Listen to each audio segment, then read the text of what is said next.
Good morning, everybody, and you who are watching us on webcast. Thank you for joining us today for Salford City Full Council meeting. And our prayers today are going to be offered by Reverend Christine Thriffle from the St James's in Higher Broughton. Reverend Christine, over to you. Good morning. Let's pray. Father God, I thank you for this new day. I thank you that we are alive and well.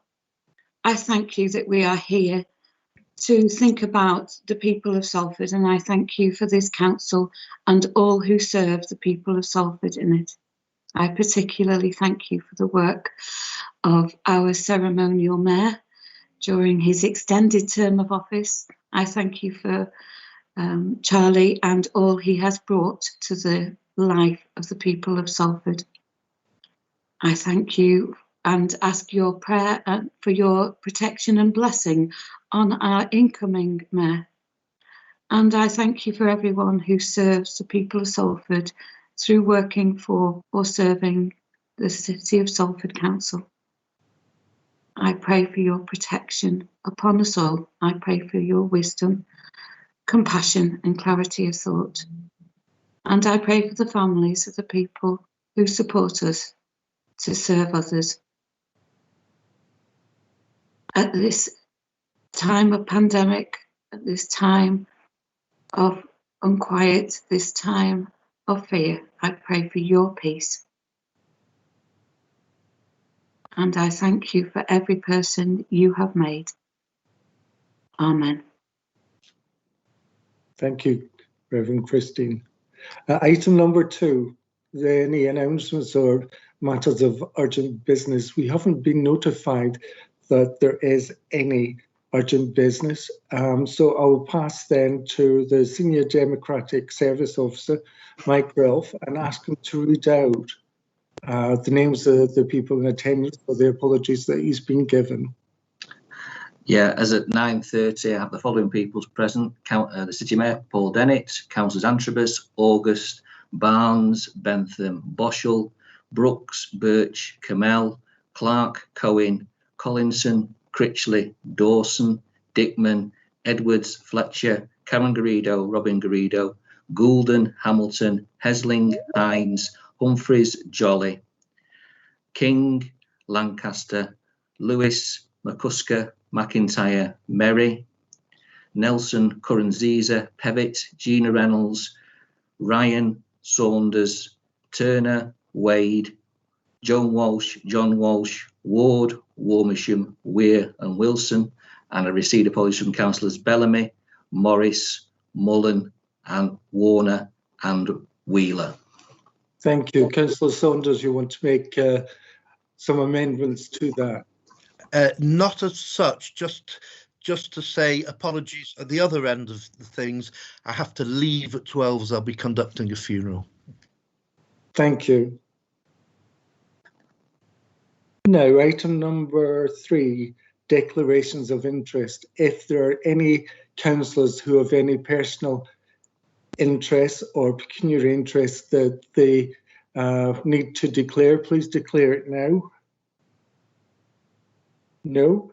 Then let's go on to item number 4. Chair, I have indicated in the chat, in the chat, just declared interest as a board member of Forviva for any item that occurs involving Forviva.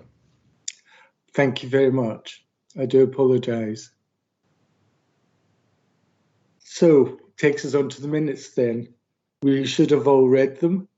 Are there any amendments to the minutes that we have? Do we have somebody to move them? Yes, I'll move them. Councillor Fletcher. Thank you. A seconder? I'll second. So we have agreed that those are the minutes of the last meeting held on the 18th of November 2020. No, we haven't received any notice of any petitions or communications. Is there any that you want us to look at from the floor? I received one from Councillor John Mullen, who's not obviously put his voice in this morning, and it's regarding the bowling green at the Rock Public House in Barton. Thank you. Any others? Okay. The next agenda item is item 6, membership of committees and panels for the year 2020-2021. I will hand over to the City Solicitor, who will be able to talk to us on this, and I'll come back and ask for any questions or comments following. So over to you, Councillor Shan. Apologies. Thank you, Chair. The Council is recommended to note the amendments of memberships of committees and panels as detailed in the report. This is required under the Constitution for the Council to approve any changes to such memberships for the municipal year. The changes detailed are in relation to the Standards Committee. It's proposed that Councillor John Walsh would replace Councillor Kate Lewis, and on the same committee, Councillor Tracy Kelly would replace Councillor John Mullen. In relation to the Community and Neighbourhood Scrutiny Panel, there's a proposal that Councillor Charlie McIntyre will replace Councillor John Mullen, and for the Standing Advisory Council for Religious Education, Councillor John Walsh will be the new member replacing Councillor John Mullen. And that concludes that report, unless there are any questions or queries, Chair. Any questions? Any comments? Fantastic. We'll move to item number 7 then, urgent key decisions. And again, I'm passing back to the City Solicitor to present a report which explains any decisions that have been taken between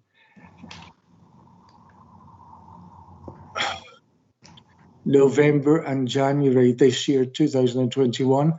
So back over to you, City Solicitor. Thank you, Chair.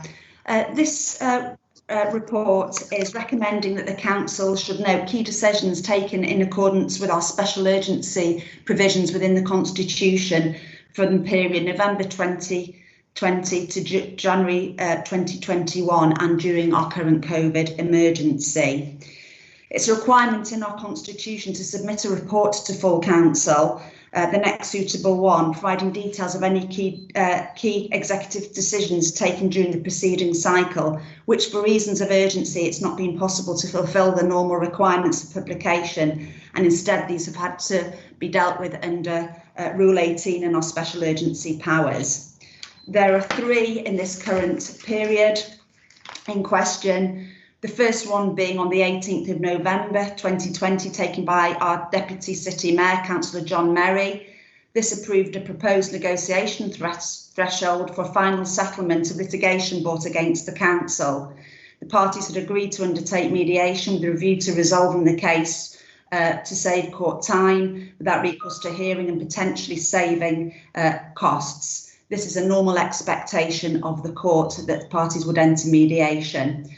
It was proposed at short notice and needed to take place to undertake mediation with a view to resolving the case. The second urgent decision was taken by the City Mayor on the 26th of November 2020. This is a normal expectation of the court that parties would enter mediation. It was imposed at short notice on the 11th of November 2020 to resolve the case. This is a result of very time was taken by the City Mayor on the 26th of November 2020. This is a normal expectation of the court that parties would enter mediation. Then Berry would imposed at short notice again the 11th of November 2020 to publication the case. Unlike this is a result of very time was taken by the City Mayor on the 26th of November 2020. And the normal expectation of the court that parties would enter mediation. It was imposed at short notice again the 11th of November 2020 to case. Unlike this is a result of very time was taken by the City Mayor on the 26th of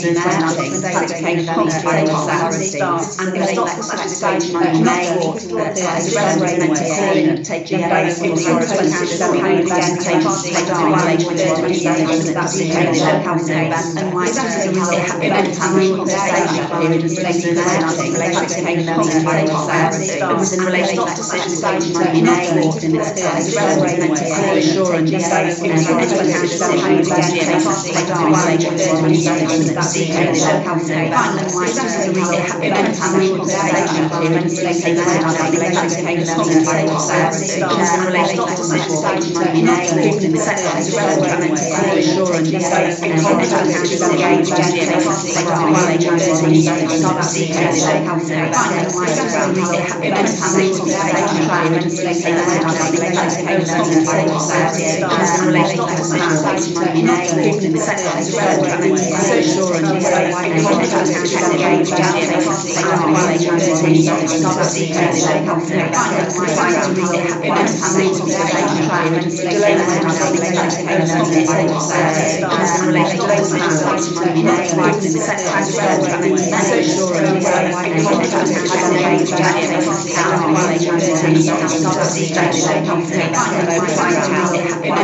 If the works hadn't been executed in this manner, it would have placed a strain upon our existing capacity and services and a detrimental effect on our ability to deliver other services. And that concludes the report. Chair, unless there are any questions or queries. Thank you. Any questions? Any comments? Okay, the council asked to note this report and thank you very much for it.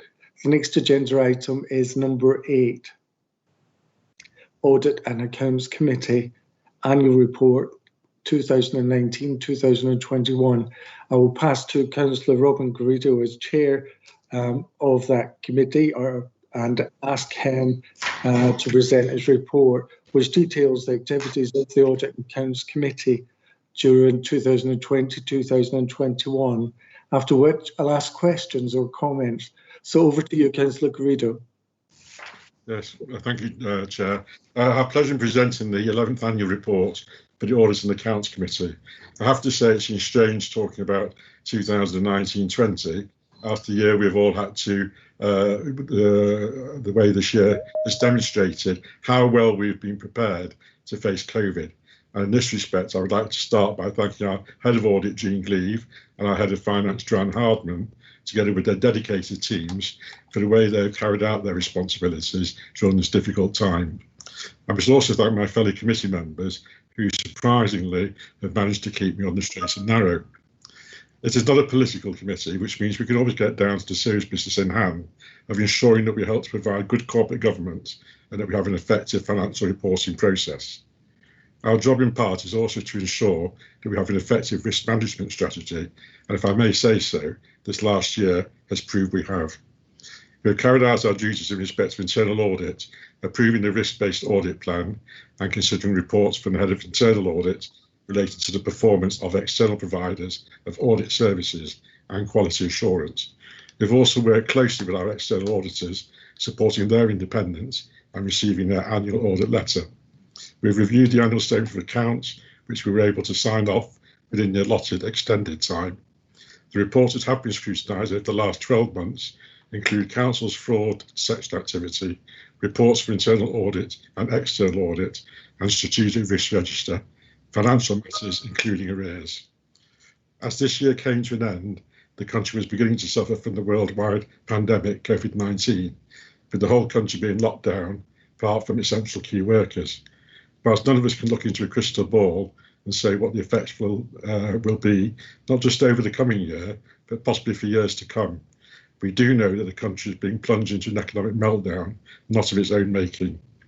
Billions of pounds are being spent to look after our people, and councils are being called upon to dig deep into their personal resources and to play a part in directing government funds into where they're most needed. Salford, I'm sure, will rise to this challenge. This coming year, our challenge will be so much greater as we deal with the effects of COVID-19. And as a committee, we will continue to play our part and be diligent in our efforts. Never has the work of this committee been so important in ensuring good governance and keeping the risk to our council and the community to a minimum. Thank you, Mr. Mayor. Thank you, Councillor Garrido. Councillor Fletcher, you have a question to ask. Yeah, that's correct. Well, thank you for your hard work and the committee, Councillor Robin Garrido. It's not actually the report I want to question, but I've noticed the members of the committee are all men, apart from, I think there was a co-optee who was a woman. So I wonder if this is indeed the case, and if so, can it be redressed? Because I don't think a committee consisting of 10, 11 men and no woman is correct in this day and age. So if you could answer that question, please, I'd be grateful. Thank you. Yeah, well, I totally agree with you, Councillor Fletcher. Obviously, it's not up to me to actually appoint members of the committee. This is up to the individual political groups. So this might be a question you would like to take back to your particular group and encourage, obviously, lady members to apply for this particular committee. Yeah. Thank you. Your reply. Thank you. City Mayor, you wanted to come in and pass comment. Thank you very much, Chair. And I'd just like to pay thanks and tribute to Councillor Robin Garrido for what is really, really tough work in the current climate of the COVID-19 pandemic, and obviously the committee that he chairs, the Audit and Accounts Committee. And this is against the backdrop, as he will know, of 10 years of austerity and local government cuts, which has seen this City Council's budget reduced by 211 million as a consequence of cuts to central government grant and also unfunded budget pressures. So the challenge before the City Council, and certainly the challenges before the Audit and Accounts Committee, are significant. But I would seriously like to pay tribute to Councillor Garrido, members of the committee, and also the officers he's named that support this committee, Jean Gleave as head of audit, and our section 151 officer, Joanne Hardman, and their respective teams, because I think you've done a fantastic job in what are extremely challenging circumstances. So thanks for your continued support. I think the future is going to be interesting in terms of local government financing, and I look forward to an ongoing positive working relationship with the committee as we move forward into forthcoming years. Thank you, Chair. Thank you, City Mayor. I believe that I might need to propose the report, so I'm happy to propose the report if there's a seconder. Do we have a seconder? There's Can no I question. Can I second it, Councillor McIntyre? And This is Councillor Walsh. Councillor Walsh. Wonderful. And before we go on to the next agenda item, we need to agree on that proposal and seconder, but we also need to do the same for item 7. I mistakenly didn't put that to the council. So if for this agenda item, the council is asked to note the Audit Accounts Committee annual report, is that agreed? Yes. Yes, Chair. Agreed. Yeah. Agreed. Agreed. And if we go back to Agreed. item number 7, council is asked to note the key decisions that have been detailed in the report. Is that agreed? We have noted. Do we have a seconder and a proposer? Councillor Bevitt to propose. Second. Councillor Walsh to second. Thank you. We've dealt with both of those issues then. So we go on to item number 9. Chair, do we need to agree number 6 as well? Okay, as a council, do agree to item number 6.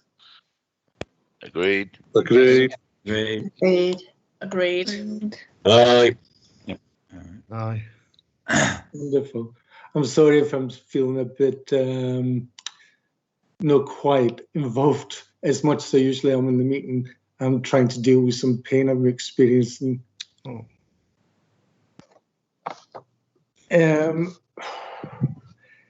Item number 9, the Salford Local Plan Development Management Policies and Designations, proposed and modifications. I need to hand over to Councillor Antrobus. Councillor Antrobus, you're going to present this report. I think Councillor McCusker is going to speak on this issue. Councillor McCusker. Thanks, Chair. I'm just checking that I can hear me. I just got a notification I've been muted. Can you hear me okay? Yes. Yeah, no problem. Yes, Yes. yes, Mike, yeah. As councillors will know, the council's preparing the Salford Local Plan, the development management policies and designations, which will form a key part of the statutory development plan for the city, which provide the main policies that will be used to manage development and determine planning applications and identify the designations that will protect the city's most important assets, town centres and infrastructures. Fairness is at the heart of the plan, which has a strong focus on tackling poverty and securing social value from development. It will also be important that development is genuinely sustainable, supports economic, social and environmental objectives in a way that addresses the challenges facing Salford. This plan covers the period up to 2037, but may remain relevant after that date, and once adopted, the local plan will replace the current unitary development plan policies. Until late 2019, the Salford Local Plan was progressing alongside the Greater Manchester Plan for Homes, Jobs and the Environment, the Greater Manchester Spatial Framework, or GMSF. And the rationale for the preparation of a joint development plan was to underpin the Greater Manchester's plan for recovery from COVID, to support the delivery of the Greater Manchester strategy, to provide a framework to manage the growth in a sustainable and inclusive way and avoid unplanned development and development by appeal, to align the delivery of development with infrastructure proposals and meet the requirement for local authorities to have a local plan in place by December 2023, and also to meet the duty to cooperate. The joint development plan will contribute to the achievement of sustainable development, delivering economic, social and environmental benefits together in a mutually reinforcing way across the region.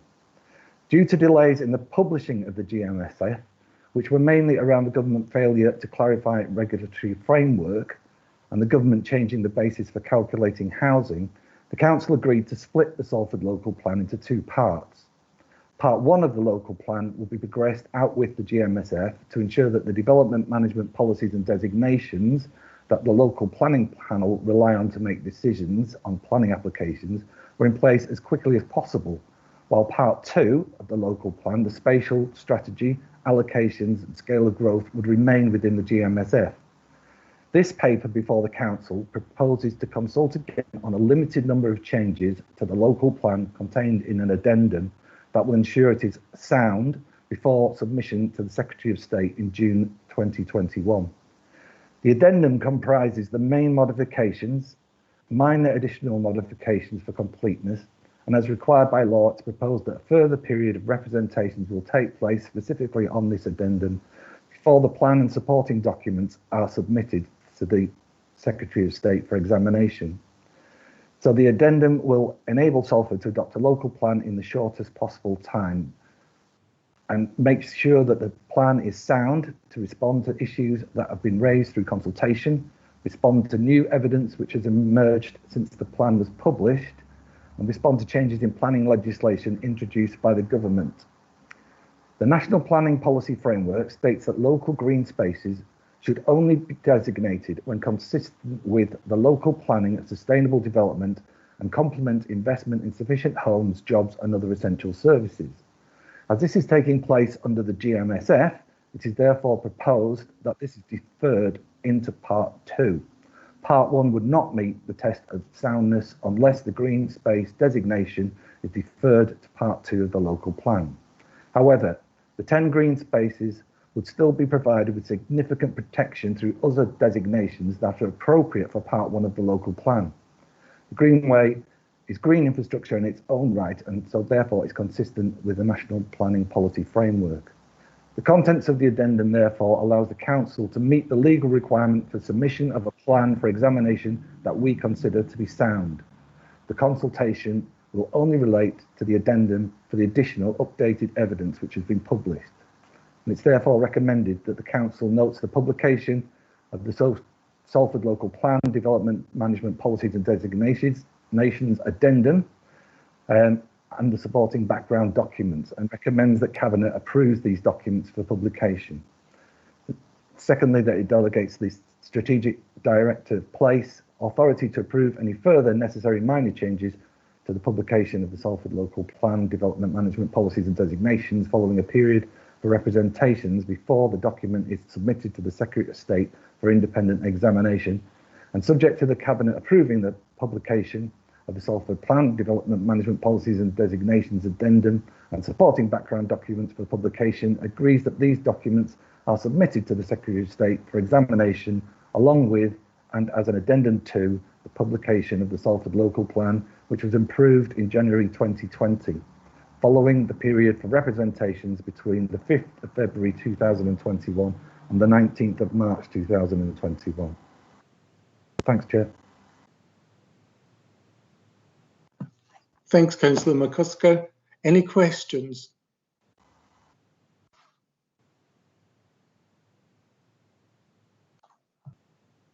Councillor Garrido. Thank you, Chair. The main alterations to the publications are set out in Annex 2 of this report, and it shows that the main change is to delete policy G15, which relates to local green space. Point 3.6 refers to the MPPF local green space considerations. Para 19 states the designation of land as a local green space through local and neighbourhood plans allows communities to identify and protect green areas of particular importance to them. It goes on. Chairman, members can read the rest of them for themselves because I need to get on. Para 100, the local green space designation should only be used when green space, 1, is reasonably close proximity to the community it serves, and B, that special to the local community and holds particular local significance, for example, because of its beauty, historic significance, recreational value, tranquility, or richness in its wildlife, and C, local to the character and is not an extensive tract of land. Para 101 policies for managing development within local green spaces should be consistent with those on the green belt. The local green space sites, which have been around since 2013 and have been out to consultation at least 4 times, including these 10 sites, 2 of which have been subject to two public planning inquiries, and 3 of which are all part of the Salford Greenway. They are Beasley Green and Kempness Brook, Worsley Wood, Old Walk Dam and Avery Fields, and 3 Broad Oak South. You will not be surprised to know that these are owned by the local landowner who objected, and for that reason they have been taken out of Part 1 document, which we are voting on today, and placed in Part 2, which we would argue with gives it no protection. I know that the lead member before has always said that that's not the case, but how can that be? We believe that all these sites are covered by the MPF paragraph 99, 100 and 101. And for good measures, you've put Worsley Green and Row Green have been added, and both these are owned by the council. It goes on to state in 312 that we have to wait to have regard to the identified scale of development in Salford as set out in the joint DPD of the 9 remaining Greater Manchester councils. If the GSFM is anything to go by, it's going to take years, over 2 years, I would think. I would have liked to comment on other parts of the document and agree with the rest of the recommendation. But on this very serious matter, the Conservative group will be voting against the whole of this item. Thank you, Chair. Thank you, Councillor Garrido. Councillor Androbus.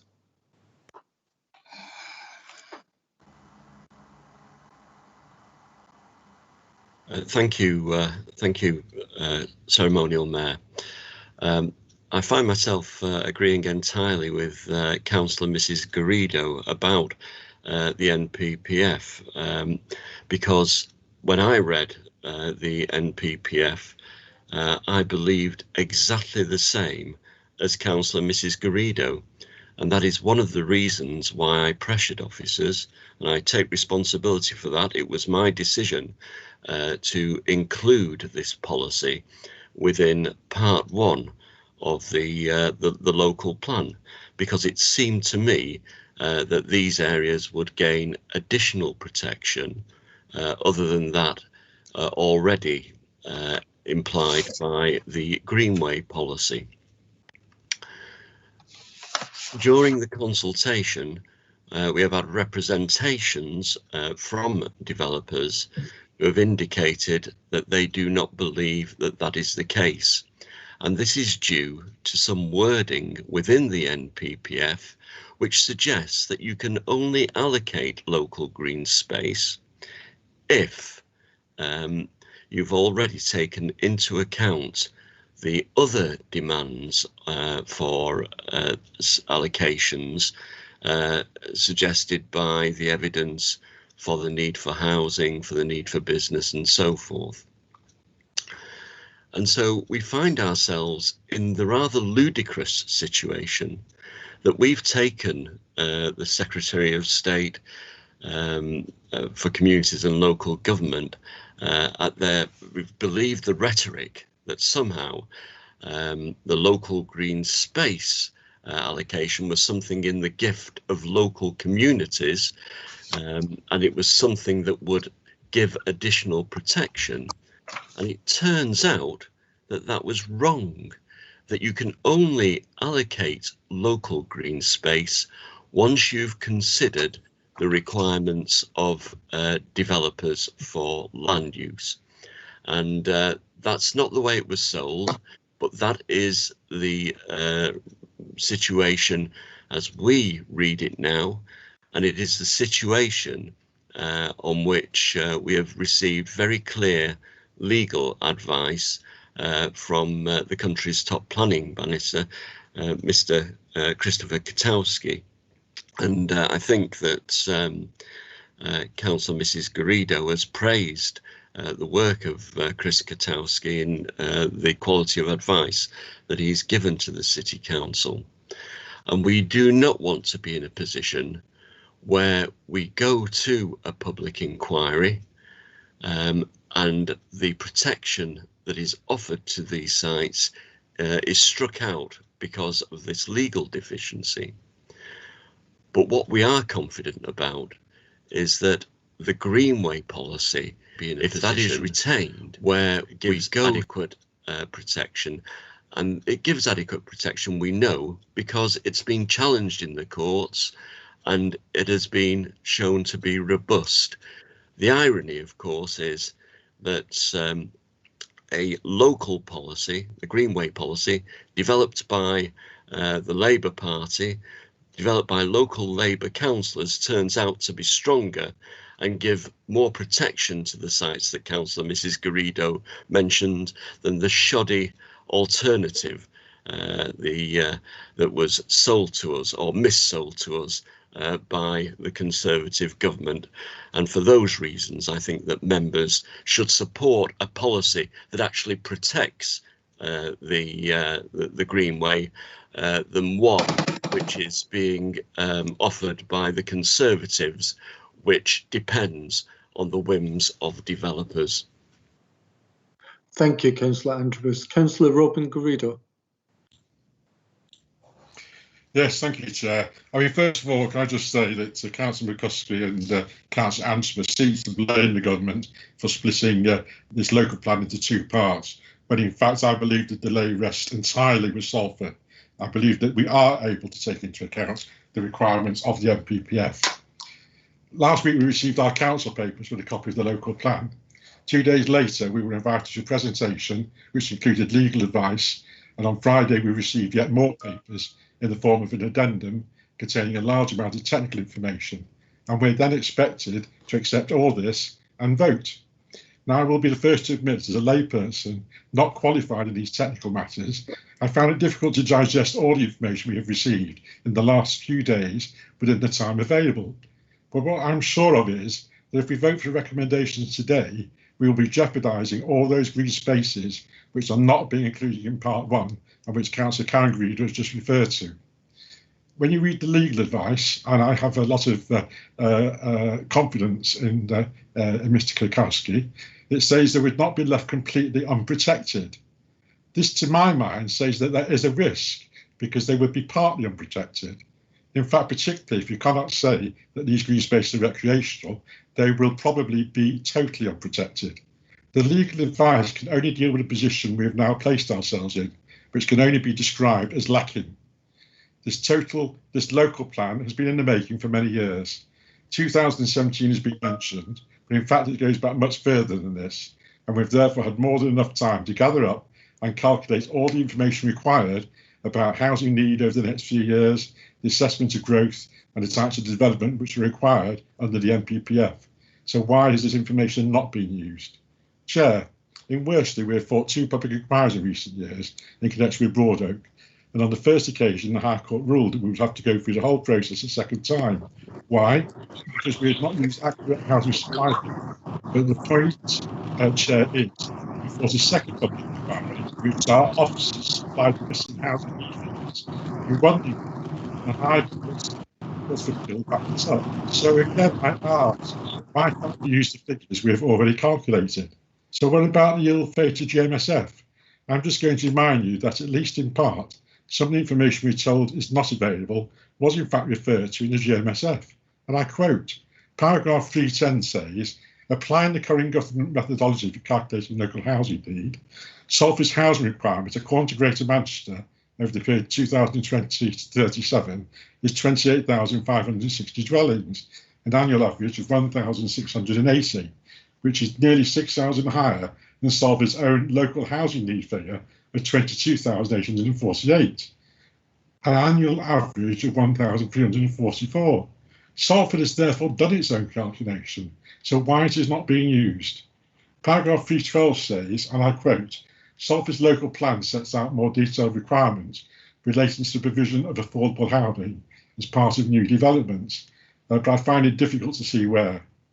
In view of what I've said, Chair, I would ask that this local plan be deferred so that the appropriate figures can be included and so that we can then vote for the whole plan instead of just half of it.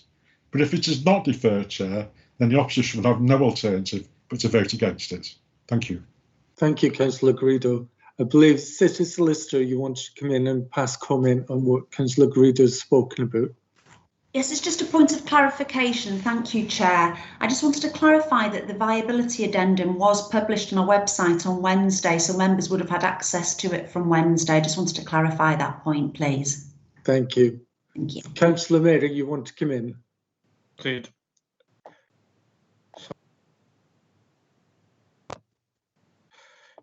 Yes, thank you, ceremonial mayor, and I hope you're feeling a little bit better than you were at the start of the meeting. I just am concerned, I think, about the position being adopted by the opposition, because whilst I completely understand your feelings about how the need to protect these particular sites is paramount, I think you're actually engaging in a fairly reckless gamble. In view of the legal advice and the statements by Councillor Antrobus that this would succeed in any public inquiry. I think the advice is quite clear, having looked at it. The advice is quite clear that we are taking a particular risk which we don't have to take, and we can provide the protection elsewhere. And I would urge you, supposing you succeed in persuading all of us to oppose this going through at this moment in time, what do you think you're going to gain from doing that? Obviously, you might feel good for a little while, you might feel better that you have preserved it within the document. But then inevitably, I think on the advice of council that we've received, it's going to get challenged at a public inquiry, and all the legal precedents are that it's going to get defeated. So for all of those reasons, I would urge you, given all your reservations and so forth, I would urge you not to oppose this and to get behind it and to actually agree that what we want to do is to ensure the maximum possible protection. Because if we don't put it in part 2, if we continue with this, then the likelihood is that we could well end up with a very limited protection as a result, which is why I would actually support this. Thank you, Councillor Mary. City Mayor, you want to come in?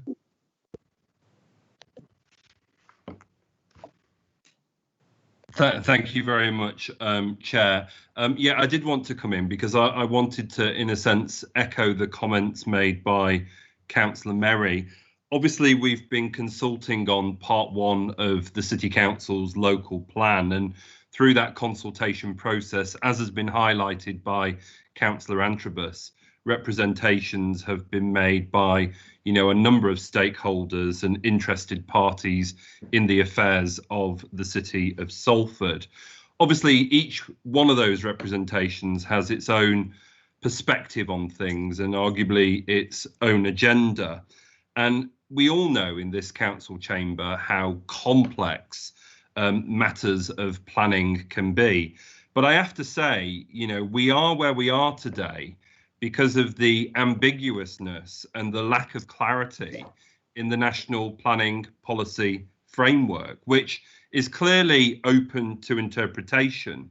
And I have to say, you know, someone this City Council has respected in Christopher Katowski, as Councillor Antrobus has highlighted, as a top planning barrister in the entire country, has provided us with clear legal advice on what we should do off the back of Part 1 local plan consultation.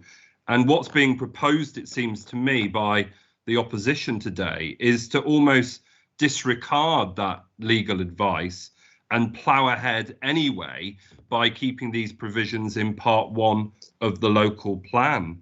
Well, I have to say, if the legal advice is telling us that our best safeguard for these green spaces is by having them in Part 2, then I'm going to take that legal advice on board, and I'm going to do that in the best interests of our green spaces in the city. Mayor, excuse me, point of information has been called by Councillor Karen Garrido. Can I have your point of information? Yes, can I just say that under no circumstances have I or anybody else actually on the group questioned what Kakowski has been saying, because as rightly been said, I do admire him and he is the top barrister. But at the moment, at this very moment, I don't know what information you gave him. I've not seen that information. I don't know what he was considering. What information you put forward as a council, and I presume it was Councillor Antrobus at the time, I don't know what information was put forward. So I'm sorry, and that's the information. I do admire him and I respect him, and it's no doubt on him, but I don't know what information he was given. Thank you for your point of information. City Mayor. No, thanks for that, Councillor Garrido. And maybe that's something that, you know, can be asked outside of this council chamber. And I'm sure officers, lead member and exec support members will furnish you with any relevant questions or information. And as the city solicitor has already highlighted, this information was made available last Wednesday. So I guess just getting back to the main thrust of what I'm trying to say here is, you know, I am really, really concerned at the proposed direction of travel being proposed by the opposition today. Because if we're serious about protecting green spaces in the city of Salford, may I suggest to members of the council that we take the legal advice we've received off the back of consultation seriously and enact the proposals that Councillor Mike McCusker has recommended to this council today. Thank you, colleagues. Thank you, City Mayor. City Solicitor, you want to come in? Yes, thank you, Chair. Just a brief point to clarify that the Shared Legal Service at Manchester would have been involved in providing those instructions to council to ensure that relevant information was provided. I just wanted to clarify that point. Thank you. Thank you. Councillor Antrobus, you want to make a point of personal explanation?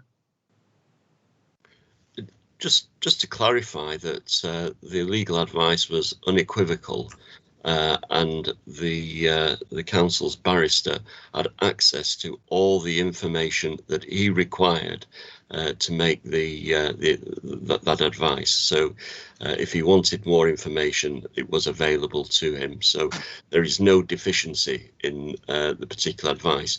It seems very odd that the opposition are saying that they will only take the lawyer's advice if they can second guess what that advice should be, which is bizarre. Thank you, Councillor Antrobus. Any other questions? Point of information, Councillor Robin Garrido. Yes, thank you, Chair. Yeah, what we were saying, in fact, is that had we have been party to the same information that Mr. Kirkowski has given, then maybe we could have considered it in a different light. But as always, Mr. Chair, we are not consulted beforehand, and we just have to have what is actually dished out to us for the council meeting. Thank you, Councillor Garrido. If there's no further questions, no further comments, okay. The council is asked to agree the recommendations in the report. Agreed. Against. Agreed. Agreed. Against. Agreed. Agreed. Agreed. Agreed. Agreed. Agreed. Agreed. I think that could be accepted, that the report has been noted and accepted and agreed by members of the council. Chair, sorry, Chair, I think City Mayor just had a question. The Conservative group actually voted against. Councillor or City Mayor? No, thank you, Ceremonial Mayor. I did just want to highlight off the back of what the City Solicitor shared with full council today, that information was made available on Wednesday of last week. And as far as I'm aware, all these concerns and questions being raised by the opposition today haven't been raised with the lead member or the exec support prior to this council meeting today. I would like that formally minuting, because I just feel, you know, in terms of the debate today, it feels somewhat of mischief making, dare I say it. Obviously, we've got elections around the corner, so I'll leave it there. Thanks, Chair. Thank you. Councillor Garrido, you have a point of information you want to add? Yes, purely on the comment that the City Mayor has just made. No papers as tabled since Wednesday or on Wednesday actually included all the information that was submitted to the barrister. So that's incorrect. It wasn't included. Fabulous. Now we have a proposer in Councillor McCusker. Sure. Do we have a seconder for the agreement? I'm happy to second Councillor McIntyre, Chair. And that's the City Mayor, yeah.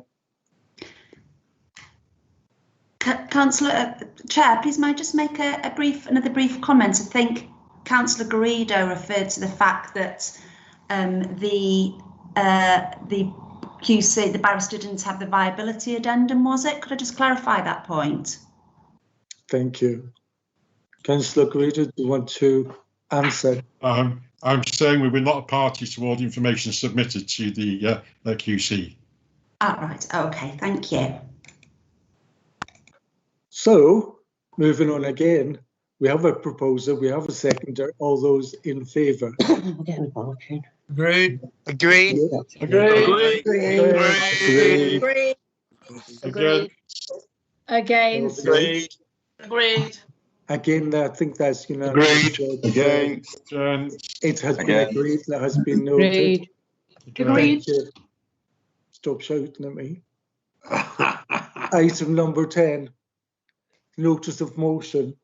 Now, this motion is about Her Majesty's Government Provisional Local Government Finance Settlement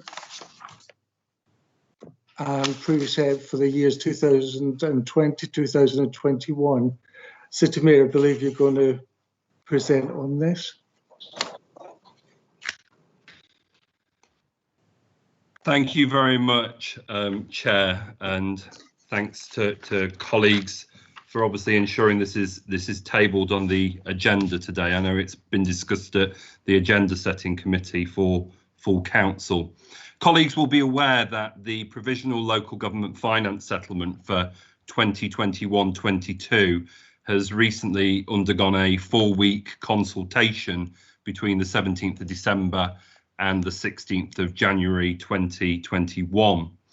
Colleagues will also be aware that when the government came forward with their spending review in 2020 last year, they talked about a 4.5% cash terms increase for councils in England. And, you know, you'll be forgiven to think that This was a benevolent government putting significant sums of money into local government. However, when you start to look behind the headlines and the rhetoric coming out of the Ministry of Housing, Communities and Local Government, you actually find that, in fact, what the government are assuming in a lot of their rhetoric is that council tax will increase by 2%, and the adult social care precept, which they introduced as a government for local authorities back in 2016-17, will actually increase by 3%. And what this will raise across England's councils is £1 billion, 918.4 million, a significant sum of money being raised from local council taxpayers. And this is at the same time that government talk about, you know, cash injections for recovery from COVID-19 and how taxation is something for the future. Well, clearly, when it comes to local government, taxation is not for the future, it's for the very much here and now and today. In addition to that, central government contribution is only constituting, when you actually look at the sums, 13% of the overall 2.2 billion increase that the Ministry of Housing, Communities and Local Government talk about for councils in England. Therefore, of the overall 4.5% increase in cash terms, only 0.6%, that's 292.7 million, relates to central government contributions to all councils in England. And I draw your attention to that because that's all in relation to 21-22. And actually, if we look back at what's been happening over the last 10 years, colleagues will appreciate we've had 10 years of austerity and local government cuts. Local government has bore the brunt of the Tory austerity agenda, and this local authority alone has seen 211 million removed from its revenue budget in cuts to the central government grant and unfunded budget pressures, 53% reduction in overall funding from central government. But why is this important, and why is this important in the middle of a pandemic? Well, I don't know if colleagues were following on Monday, but there was an Opposition Day motion in the House of Commons on the £20 uplift to universal credit. And it's interesting that the majority of Conservative MPs abstained. They didn't turn up. They didn't participate in the debate. They didn't move amendments. However, 4 Conservative MPs actually voted with the open Opposition Day motion, which is fantastic to see that, you know, in some respects, Conservative MPs still have a conscience. Why is this important? Because when we look at Salford, universal credit claimants have doubled, nearly doubled, sorry, since March 2020 to November 2020. We now have 31,322 individuals claiming universal credit in this city.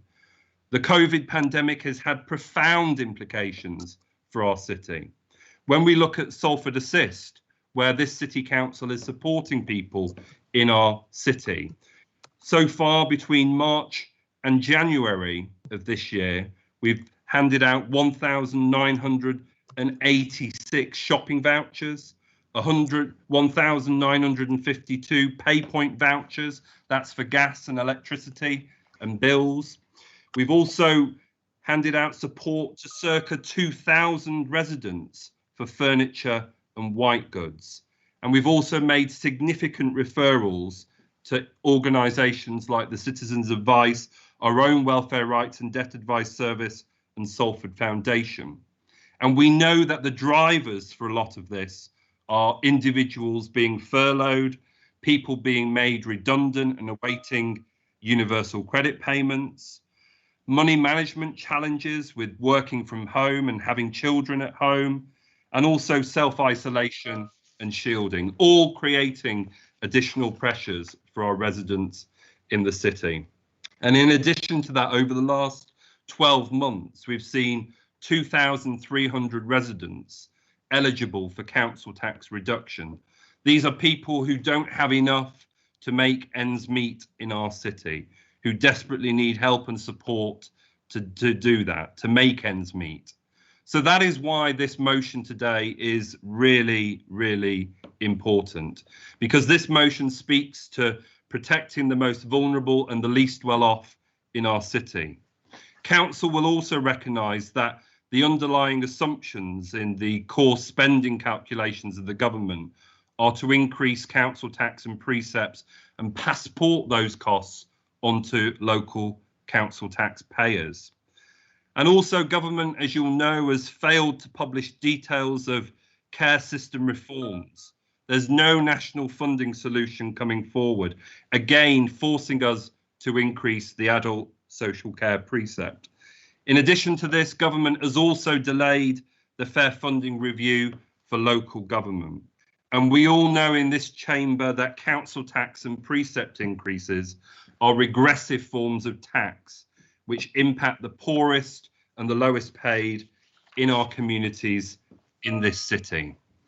Finally, what this motion calls on the government to do is urgently increase the overall funding provided by central government from the 292.7 million for councils in England to mitigate the impact on local council taxpayers. It also calls on the government to urgently resolve the adult social care funding crisis to mitigate the impact on local council taxpayers, whilst ensuring our care workers who have been the front line during this pandemic are paid the real living wage. And it also calls on the government to urgently make progress on a fair funding review for local government, ensuring the differentials with regards to poverty, inequality, and council taxpayers' ability or inability quite often to pay are factored into any future methodology that determines central government grant awards. I move this motion before council today and sincerely hope, in the interest of the people of Salford, that every member of this council chamber votes in support of this motion today. And I reserve my right to comment at the end. Thank you, Chair. Thank you. Councillor Hanks. Thank you, Chair. And thank you, City Mayor. It gives me pleasure. Well, actually, it gives me pleasure in seconding what you've said, but I wish you didn't have to say it, quite frankly. You know, we shouldn't be in this position where we are today. And I do, like you, hope that every member that's in this call today votes in favour of the motion. There is no doubt, is there? No doubt at all that we live in very, very precarious times, and local government is really at that point. I worry, although I've got to say that compared with many other authorities up and down the country, we think we're in a fair position in this year ending in April 21 and then 21-22, but the future is very, very serious for the local authority. And of course, when we look at that, we've had 10 years, as you said, of austerity that has really meant job cuts, diminishing services, and the council taxpayer taking more and more of the strain as they go into their wallets to pay that monies. Now, of course, I many times over the last 10 years have said like that, you know, more help for local government should be forthcoming. That has not happened.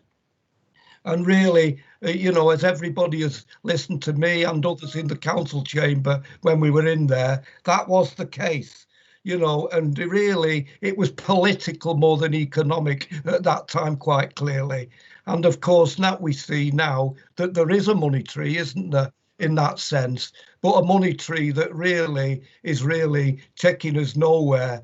In the sense that if we'd have been spending money, that would have been much more fruitful for the economy and, of course, for Salford residents in particular.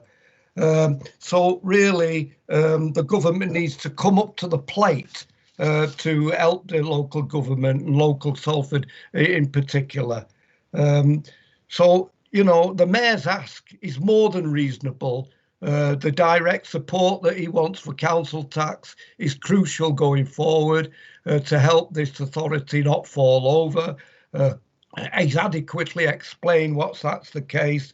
And when we look at the second one, the green paper on adult care, how long have we been really asking for this green paper? How long have we been saying that social care is in crisis time and time again? And what do? They put the brunt on local taxpayers through the precepts, a sticking plaster, in fact, going forward. And we really, really need consistency from government to explain exactly where they are on that one.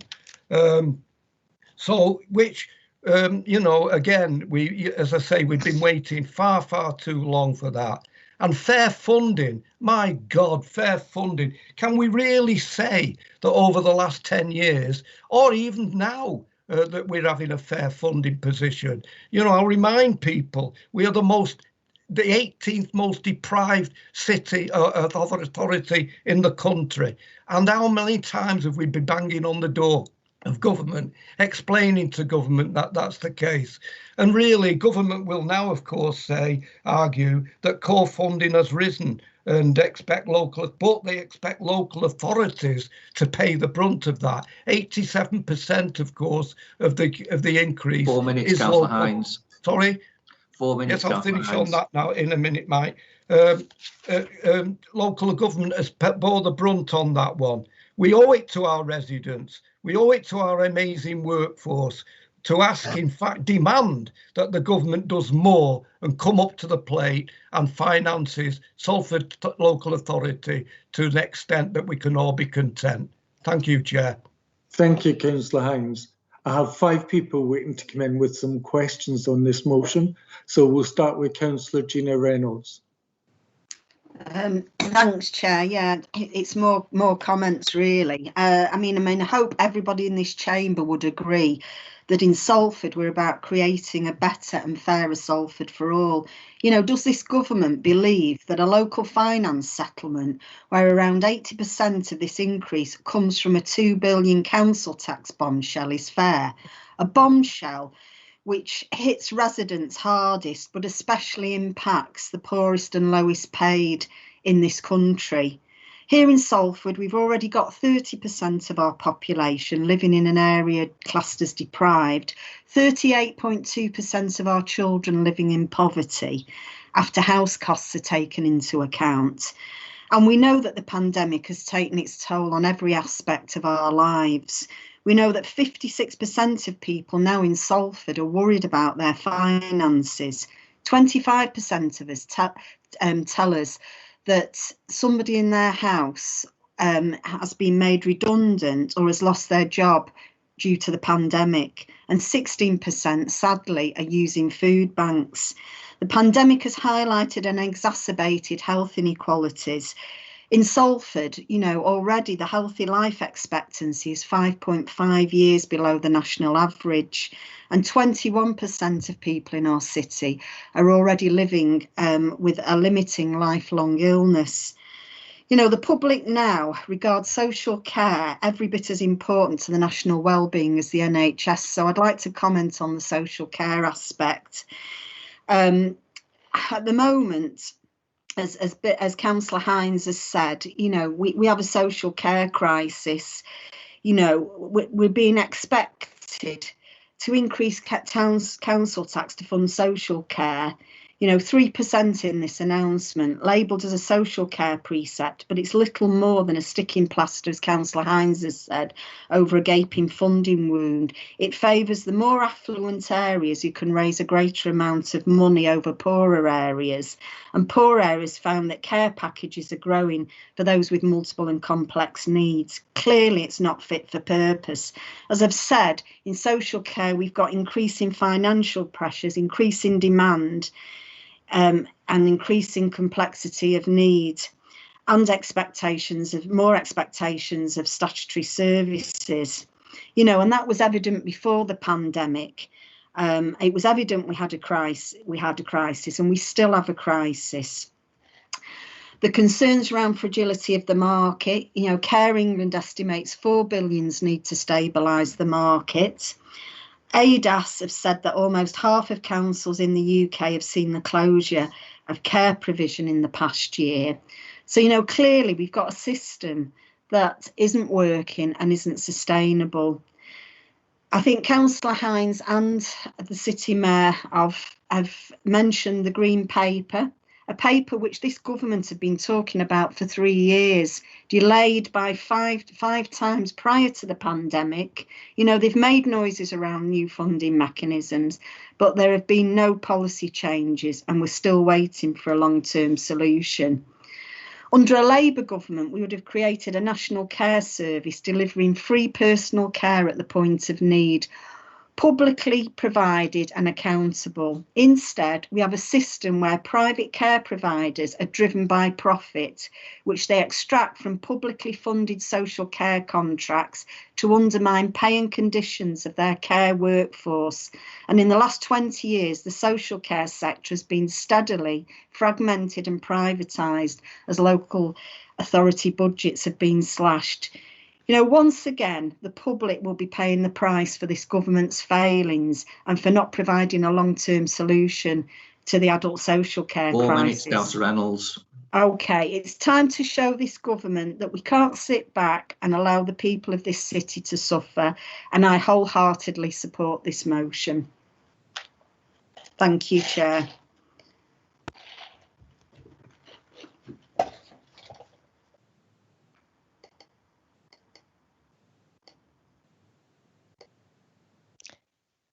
Chair, your microphone's on mute.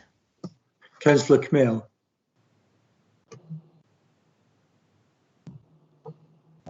Thank you, Chair. I'm speaking in favour of this motion. As stated, council tax and precept increases are regressive forms of taxation which impact the poorest and lowest paid within our communities the most. The government wants to put the rising cost of adult social care, looking after those that need the most help in our society, disproportionately on those that can afford it the least.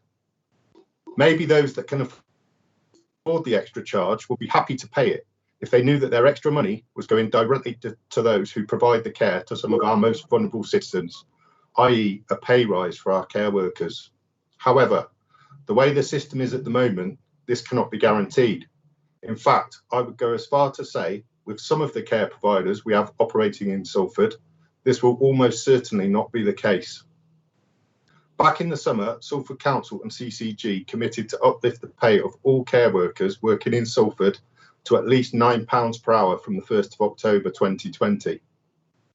I'm sorry to say that some of the companies that are commissioned to provide adult social care in the city of Salford have chosen not to give their employees, the people that provide the care, the people that we stood and clapped, the people at higher risk of contracting and dying from COVID-19, that small but meaningful pay rise. As of yesterday, we still have employers of 470 care workers who have not confirmed whether they will be giving their staff this pay rise, and the employers of 115 care workers that have confirmed they will not be giving their workers this pay rise. These 585 care workers in Salford should have been given this pay rise on 1st of October last year. The system that we operate within does not allow us to force these providers to pass the funds onto the workers that provide the care. And it's not just the pay that we cannot force them to pass on. Last year, we agreed what was known as the Salford Offer to help protect our care workers and those that they care for during the first wave of the pandemic. Care workers were to receive full pay when unable to work due to COVID-19. It would have cost nothing for the providers as all costs were covered by Salford Council and CCG. The vast majority of our care providers accepted and implemented this offer. However, as previously mentioned in this virtual council chamber, Anchor Hanover, a company that provides care in many other local authorities, despite our best efforts, along with extensive pressure from Unison, refused to fully implement the Salford Offer. We have an aspiration in Salford to pay all of our care workers the real living wage, which increases to £9.50 an hour in April.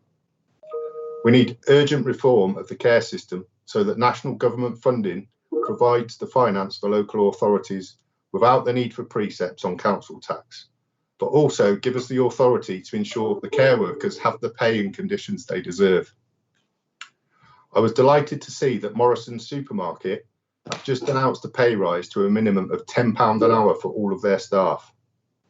The new national minimum wage, which a lot of care workers will be paid, is just £8.91 per hour. Do Morrisons value their shop workers more than our government value the care workers of this country? Unfortunately, it would appear so. I want to thank all of our care workers in the city and to those who provide informal and unpaid care too. I fully support this motion and I urge all members of the council to do so. Thank you. Thank you. Councillor Turner. Thank you, Chair, and do forgive me for my first flippant remark. I just can't think of anyone forcing the City Mayor to do anything he didn't want to do. But going on to the motion, which it's clearly stated that there was a consultation on the local government provincial financial settlement, which ended on the 16th of January this year. I would hope that this council have taken part in this consultation, and in its response, I also hope they have pointed out all of the detail contained within this motion today. I did request a copy of the council's response to the consultation, but I did not receive an answer as to whether they did respond or what wording the response took. I am disappointed that the City Mayor has decided to bring this to council in the middle of a pandemic when the country is engulfed in the biggest fight since the Second World War against this horrible virus, which has claimed the lives of over 91,000 of our countrymen and women. I was disappointed that the City Mayor, I just said that, sorry. The City Mayor and his party do prefer to play politics by exploiting this fight against the pandemic. Even the Labour Shadow Education Secretary, Kate Green, said the pandemic was a good crisis for the Labour Party to exploit. And she goes on, don't let a good crisis go to waste. How disgraceful. This government has shown throughout this crisis they will give council leaders the tools and the funding they need to deliver for their communities, with over 7 billion this year alone. Whilst talking about finance, I thought it would be helpful to members and to the public if I went through some of the assistance Salford has received from this government that you're so critical of. As you won't see any press releases from the council, this was reported to scrutiny in December. And I'll say as the first item is emergency COVID support, 26,632,000. Sales fees and charges, lost income, 1.327 million. Hardship fund, 3.581 million. Emergency assistance grant for food and essential supplies, 403,701. Support for clinically extremely vulnerable individuals, 170,000. Winter grant scheme, 1,089,353. Compliance and enforcement grant, 182,799. Reopening High Street safely, 230,000. Emergency active travel fund, 1 million. Test and trace, 1.975 million. Contain outbreak management, 2.070 million. Infection control funding, phase 1, 1.935 million. Infection control funding, phase 2, 2.088 million. Isolation support payments, 286,000. Business grants, small business and retail hospitality and leisure grants, 46,681,000. Local restriction support grant, 1.795 million. Local restriction support grant now closed, 3.382 million. Additional restrictions grant, 5.477 million. And then you'll keep saying, like Oliver, I want more, gimme, gimme, gimme. I think that this government has really helped in the midst of a terrible pandemic, and I think we should acknowledge that. 4 minutes, Councillor Turner. Thank you. Point of information, Councillor Hines, you wanted to make a point of information. Yes, I do, Chair. To Councillor Turner, yes, we have responded to government, and I can tell you now that what our response has been very, very critical of what government are doing about that. You talk about the fact that we've received this, that, and the other. But the point is, it hasn't because of philanthropy. It's because there would have been absolutely chaos had the government not done of what they did. Local government would have totally fallen over. Businesses that government have given money to, it would be an absolute crisis in that way. Don't tell me that government have wanted to do this, or that that they're helping people out. There's no choice. There could have been riots on the street had they not done that. So let's get real. The point is, and what this motion says, of where we're going in the future. Because at this moment in time, if government don't come to our aid, we could well fall over, and that is the issue. Thank you, Councillor Hines. Councillor Wade. Thank you, Chair. I support this motion, and I fully agree with the comments made by Councillor Gina Reynolds and Councillor Jim Kamel. I would like to thank the Mayor for highlighting the need for the long-promised green paper on social care. This is an issue that's been kicked into the long grass for too long. We all know that difficulties regarding social care are experienced by many of Salford residents. As councillors, we all know examples of the sacrifices carers make when they take over the care of a loved one, sometimes giving up paid employment and even their own homes in order to provide adequate care. Once home care becomes unsustainable and care homes are required, we know that the difficulties change. It then becomes about paying ongoing top-up fees for an indeterminate length of time, for as long as it takes. This issue shouldn't be left to the already cash-starved local councils to hike up council tax in order to provide funding for social care. This is done at the expense of local taxpayers, forcing councils to choose between hiking up council tax or failing to provide services needed by vulnerable residents is unacceptable. People in Salford are suffering, and COVID monies do very little to support our carers in Salford. A solution to the crisis in social care is long overdue, and the government really must get this done. I support the motion fully. Thank you. Thank you. Again, I have to offer apologies because Councillor Turner, you've made way for a point of information. Do you want to come back?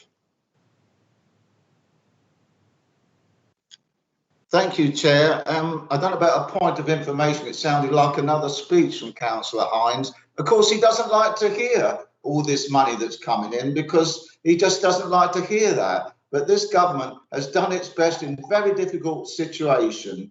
When you talk about care, no government has tackled the care crisis, not Labour when they were in power from 1997 to 2010, and not the Conservatives. There's been promises made, yes, but at the end of the day, it's the councillor's job to set the council tax for the benefit of their constituents. And I will not be supporting this motion. Thank you, Mr. Mayor. Thank you, Councillor Turner. Councillor Saunders, you're next. Thanks, Chair. I won't be taking the 4 minutes, you'll be pleased to know. I asked a version of this question a year or so ago to the City Mayor when he mentioned something very similar in his statement. It says in the motion that, and indeed the City Mayor actually repeated it verbally in his speech to the motion, the council tax and precept increases are, and I'm quoting, regressive forms of taxation to impact the poorest and lowest paid within our communities the most. First of all, there are other regressive taxes as well. If two people pay the same, buy the same product, they're both paying the same VAT, whatever their income is, etc. And there are others. But can I ask, particularly the City Mayor, but also in terms of speaking to the motion as a whole, does the council and indeed the Labour Party have a view on council tax as a whole? Because if you're claiming it's regressive and the government should be paying more, why not go the whole way, as it were, and abolish council tax completely and have the government fund it? Or do you have a particular cut-off figure? Do you have a proportion in mind? Because simply to say it's regressive and the government should put in more leaves other questions unanswered. Thank you. Thank you, Councillor Saunders. Councillor Leitner. Sorry, is it not me next, Councillor McIntyre? No, I don't have you on your list. Michelle, do you have Councillor Mary on your list? No, I think Councillor Mary. Yes. Councillor.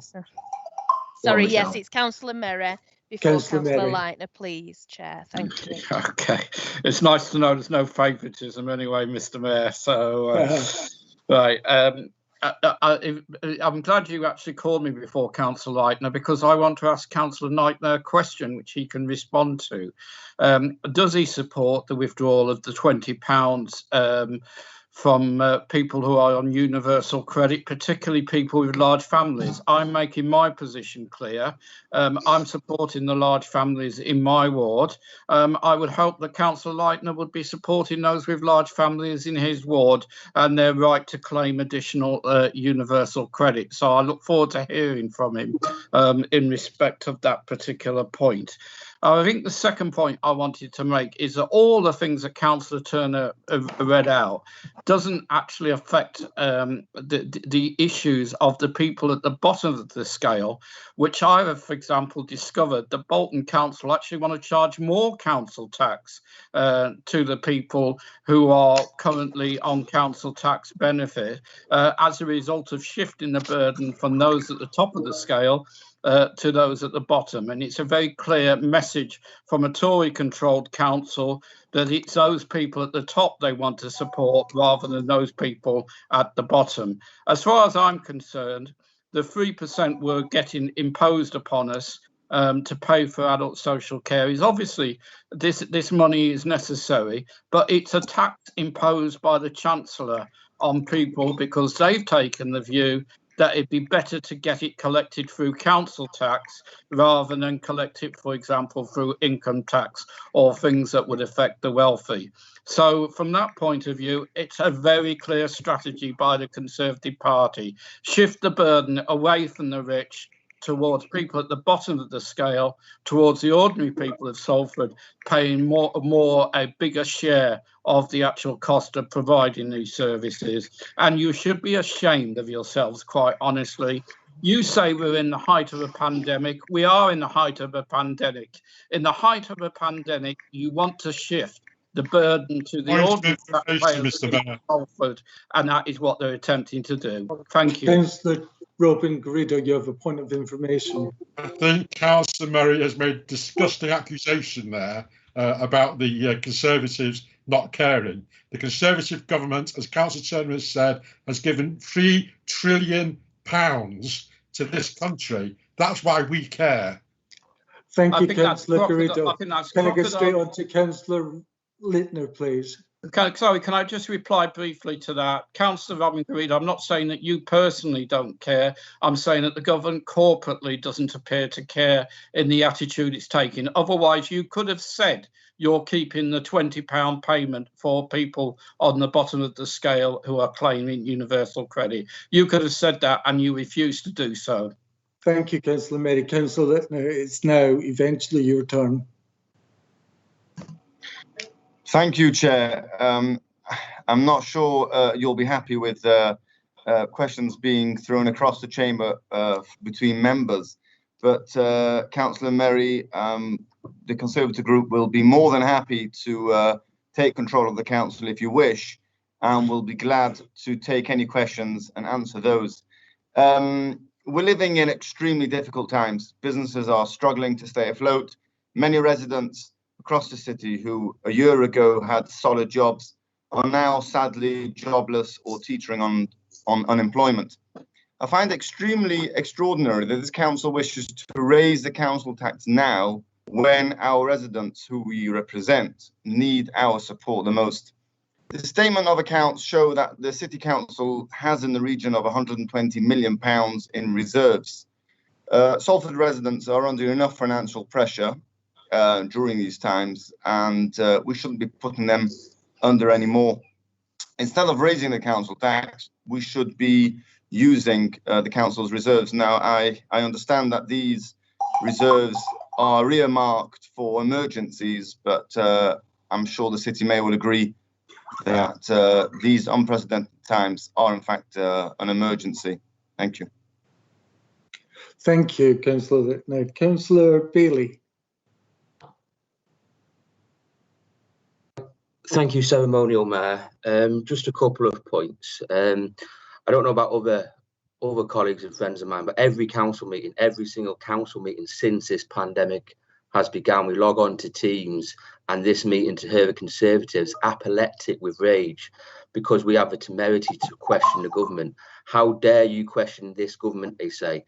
And in all honesty, the Conservatives seem very determined to suppress any form of democratic accountability.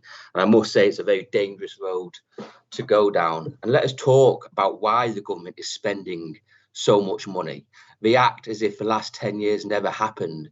There's a severe lack of resilience by our institutions in the run-up to this crisis. Local government is on its knees. That's why we've had to hand over the eye-watering amount of money they have, and well done them. And what about the NHS? No one is talking about that yet, but we have one of the lowest number of hospital beds per head in the developed world. We are behind Italy. That's why the NHS is in crisis. Need I say more? And it's a chronic funding of the NHS that has led to that. And indeed, Councillor Turner has the temerity to mention the last Labour government in reference to social care as well. I turned 28 this month. The last time my property was when I was 17. It's time to take some responsibility for the crisis in care. I support this motion. Social care is often the Cinderella service, the forgotten service, and quite frankly, it is being long forgotten and neglected by this government. The market is failing. And once again, the local taxpayer is footing the bill by subsidising a private market that is diminishing margins for private providers. Ultimately, we need the entire social care sector being brought back in-house at the opportune moment. However, for the time being, I support policies of this council in doing everything they can to support the social care sector. Thank you. Thank you, Councillor Bailey. Councillor August. Thank you, Chair. I'm a little confused by Councillor Leitner's remarks about why we're putting in council tax. I'm not sure if he's aware that this comes from his own government, building this into their own budget, assuming that we will rake heights. I'm sure Councillor Hines will give you a full breakdown of how finances work at local government if you require it, Councillor Leitner. I am really, really disappointed in the Conservative group so far. Councillor Turner is right. There is a pandemic going on right now. People are dying. People are struggling, which is why exactly what they don't need right now is a hike in regressive tax from this government. In a country as rich as this, poverty is a political choice, and it is one this government is choosing to cement as people are dying. I have mothers with newborn babies who can't afford to heat their homes, who can barely feed themselves, crying on the phone to me and wondering when things are going to get better. And I can't tell them under this government when it will get better. So no matter if you say, Councillor Robin Garrido, that you've given 3 trillion, your government doesn't care. You're taking money away from people, and it breaks my heart to see family upon family crushed over and over by this government. I am lost for words at the lack of self-reflection from the Tories today, and often in other council meetings. You have to start taking responsibility for what your government is enacting as they take away money from those, the most vulnerable people in society. You cannot simply keep saying, well, we've given 3 trillion. Who's it gone to, and who is still hungry, and who is still dying? Thank you, Councillor August.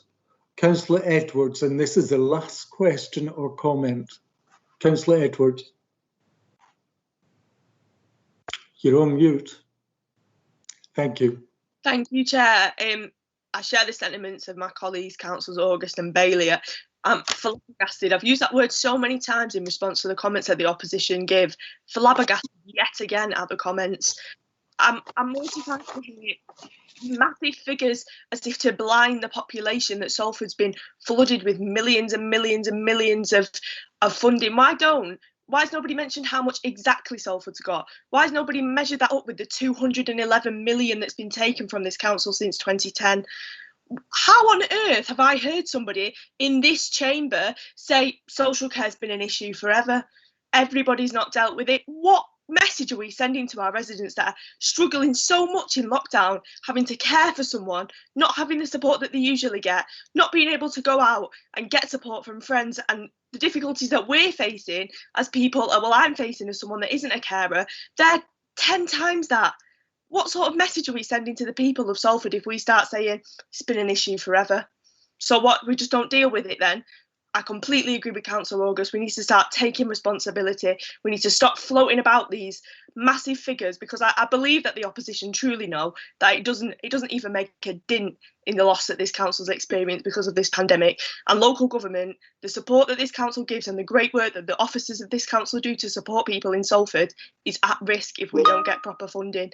And the only way that we're able to do that, the government is suggesting that we do that, is that our people pay again. Our people pay more council tax, they already pay income tax, they're already facing the brunt of this, and the government said, let's make people pay double. It's abhorrent, and I'm really gutted that people in this chamber can't reflect on what's best for the people of this city, instead of protecting a government who just don't care. Thank you, Councillor Edwards. Can I go back to the City Mayor? You want to use your right to reply? Thank you very much, Chair and Ceremonial Mayor. I have to say that the debate on this motion has not gone the way that I hoped it would have. I thought there would be unanimous support really in this council chamber in the interests of our residents in the city of Salford. Firstly, can I just say it's exceptionally disingenuous of the opposition to come here today and somehow suggest that we're just doing this in the middle of a pandemic. I think I've got form and consistency on raising matters of local government finance ever since I've been elected as City Mayor of this great city.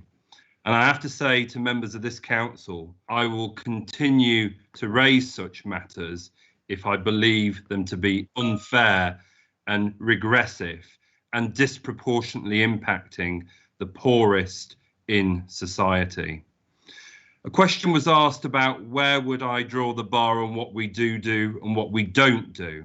Well, can I say, let's start with the Conservative government putting back into the finance settlement the $6,444,000,2.2 that it's removed from the settlement grant since 2015-16.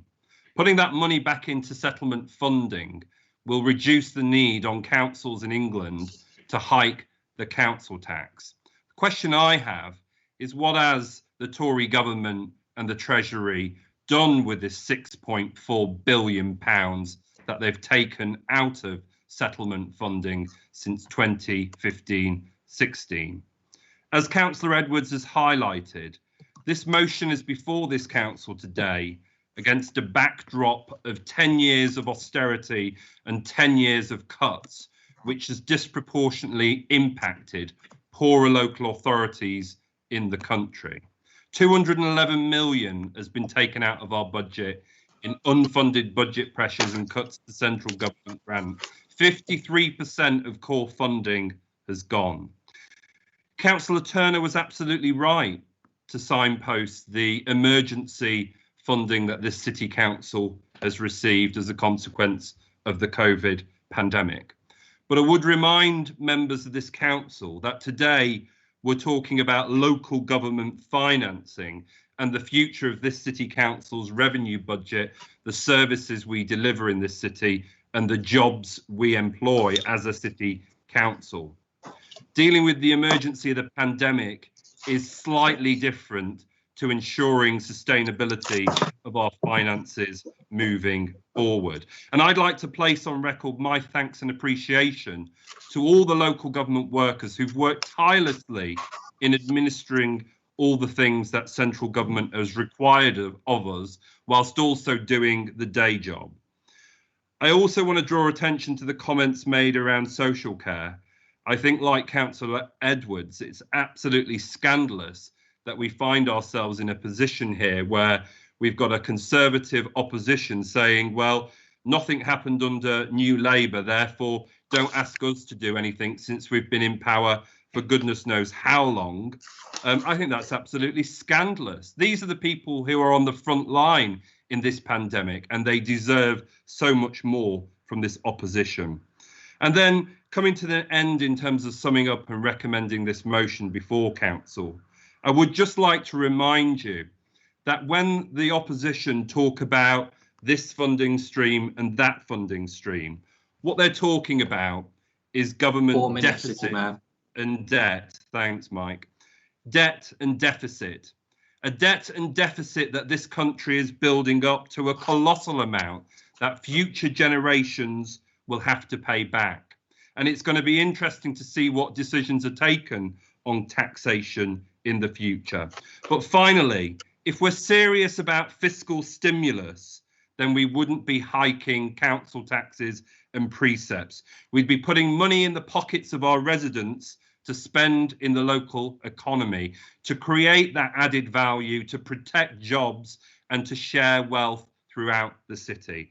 I really urge all members of this council to support this motion in the interests of the people of our city.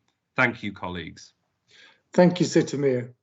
We have a proposer and seconder for this motion, so I will turn now to our Democratic Service Officer, Mike Ralph, to take a roll call on votes.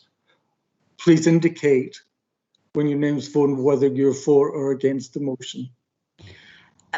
Chair, may I please just clarify, have we had 3 requests for a named call? For a call, yes, sorry, for recorded votes. Thank you. I intend, yeah. Thank you. Ralph. Mr. Yep, Ralph. OK. City Mayor. I don't have a vote. Sorry, my microphone was delayed. And for the motion, thank you. Thank you. Councillor Antrobus. Councillor August. In favour. Councillor Bailey. In favour. Councillor Barnes. For. Councillor Bellamy. Councillor Bentham. For the motion. Councillor Boschall. For. Councillor Brocklehurst. For. Councillor Brooks. For the motion. Councillor Birch. In favour. Councillor Kamel. Councillor Kamel. For the motion. Councillor Clark. Against. Councillor Cohen. For. Councillor Collinson. Against. Councillor Critchley. For. Councillor Dawson. For the motion. Councillor Dickman. For. Councillor Edwards. For. Councillor Fletcher, Definitely for the motion. Councillor Karen Garrido, Against the motion. Councillor Robin Garrido, Definitely against the motion. Councillor Goulden, For. Councillor Hamilton, Definitely for. Councillor Hesling, For. Councillor Hines, Without a doubt, for. Councillor Humphreys, For. Councillor Jolly, For. Councillor Jones, For. Councillor King, For. Councillor Lancaster,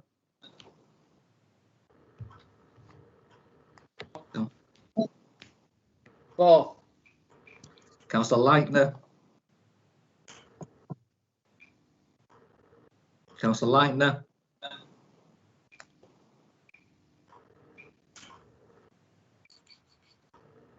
Councillor Leitner, Councillor Lewis, For. Councillor Linden, For. Councillor McCusker, For. Councillor Mashiter, For. Councillor Merry, For. Councillor Mullen, Councillor Nelson, For. Councillor Curran-Ziza, For. Councillor Pevitt, For the motion, definitely. Councillor Gina Reynolds, For the motion. Councillor Neil Reynolds, For. Councillor Ryan, For. Councillor Saunders, Against. It did sound like Councillor Leitner was trying to speak, but seemed to have IT problems, by the way. I'll give him another chance. Councillor Leitner,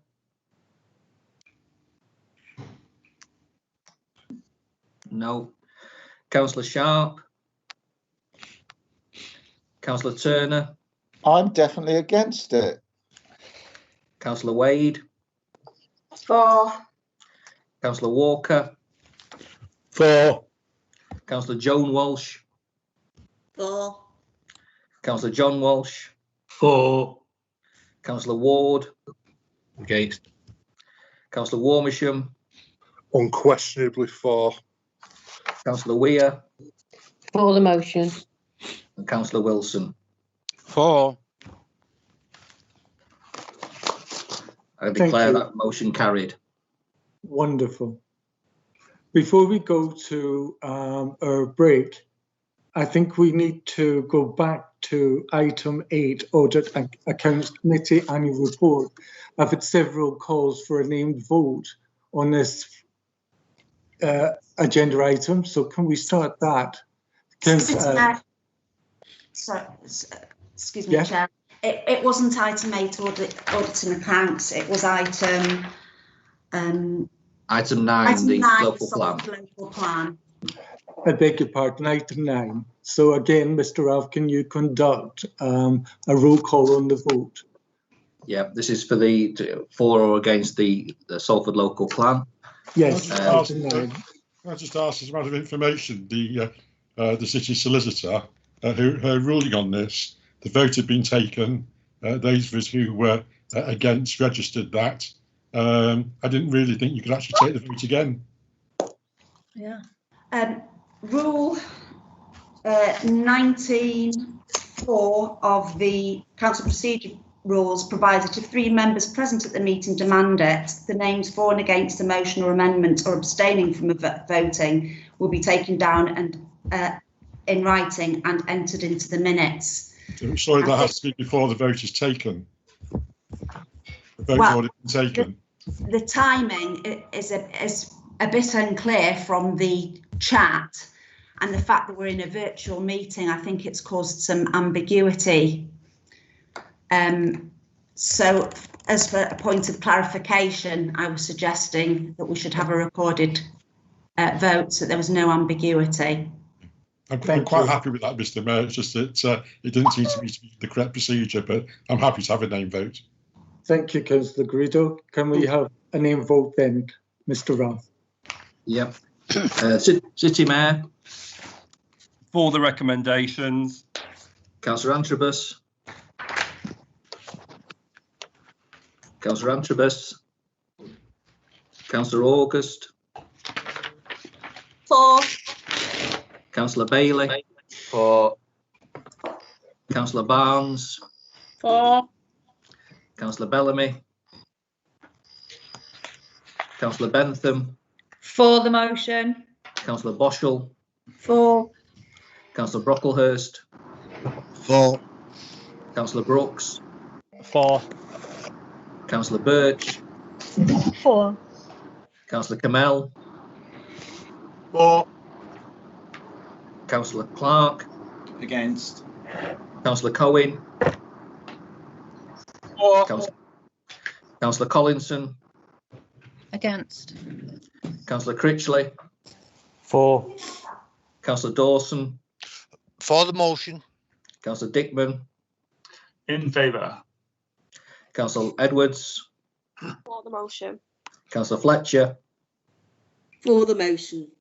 Councillor Karen Garrido, Against the motion. Councillor Robin Garrido, Against the motion.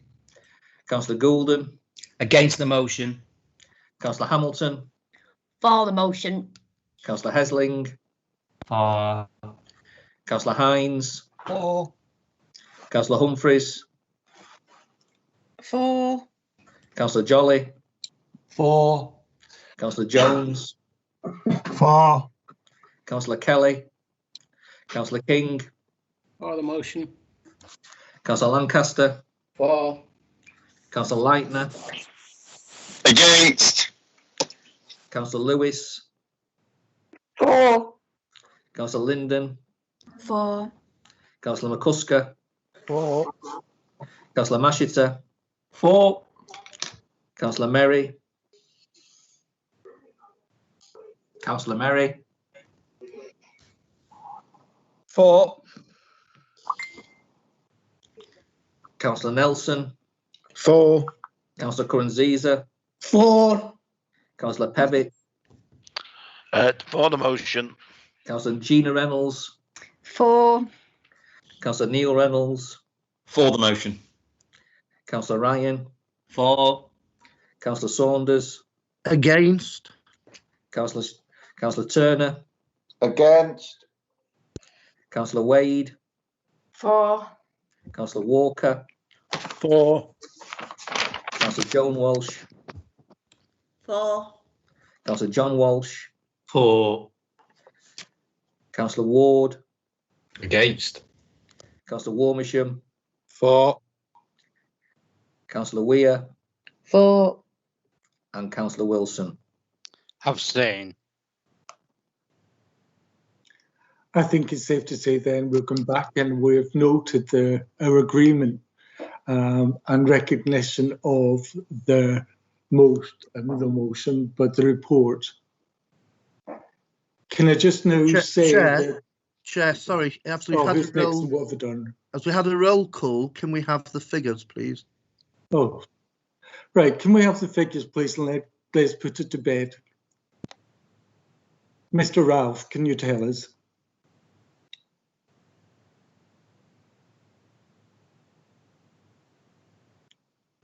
Mr. Ralph, are you on mute? Yeah, I'm just totting them up. Oh, thank you.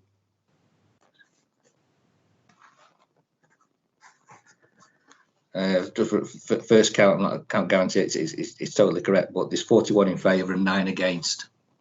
Thank you. Now, as I was saying, I think we will stop now for a break for 10 minutes. Will you make sure that it is 10 minutes and be back here for 11:30? They'll make sure that we can start, although we're half an hour late. Chair, on those voting figures, I think there was also one abstention. Yeah, so in that case, 41 for, 9 against, 1 abstention. Right, let's go for a break before somebody else interrupts. Can we check on Councillor Antrobus as well? Can we go for a break? Thank you. Back at 11:30.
this morning with a tribute to our outgoing Chief Executive, Jim Taylor, for who this will be his last full council as he retires from Salford City Council at the end of January after almost 40 years in public service. Members will be aware that Tom Stannard will be joining us from Wakefield Council next month to pick up and build on the excellent work that Jim has delivered over the last nearly 7 years here at Salford City Council. And I know that colleagues will join me in passing on our heartfelt thanks and appreciation to Jim for all that he has done during this time as Chief Executive here in Salford. Colleagues will appreciate that things have been tough and difficult over the period of time that Jim has been with us, as we continue to grapple with the challenges of reduced central government funding and an increased demand for excellent public services in our city. And it's fitting in many respects that, you know, his last full council meeting debates a motion on local government financing. But importantly for us as well, especially as we continue to wrestle with the immediate and forthcoming challenges of the COVID-19 pandemic. As Chief Executive, Jim has led the council over this time, and I'm really grateful for his leadership, his commitment and his dedication. Leading the City Council's workforce and engendering an organisational culture I think we can all be proud of, based on our values of pride, passion, people and personal responsibility. Jim's leadership has played no small role in this organisation being highly commended in Council of the Year awards, both in 2018 and 2020, securing the title of Digital Leader in the Digital Council of the Year award in 2018 and being recognised for having the Senior Management Team of the Year in 2018 by the Municipal Journal. And despite the mammoth challenges facing the City Council, I believe that we have together achieved so much for this city, working in partnership with our partners, our communities, and also yourselves as elected members of this City Council.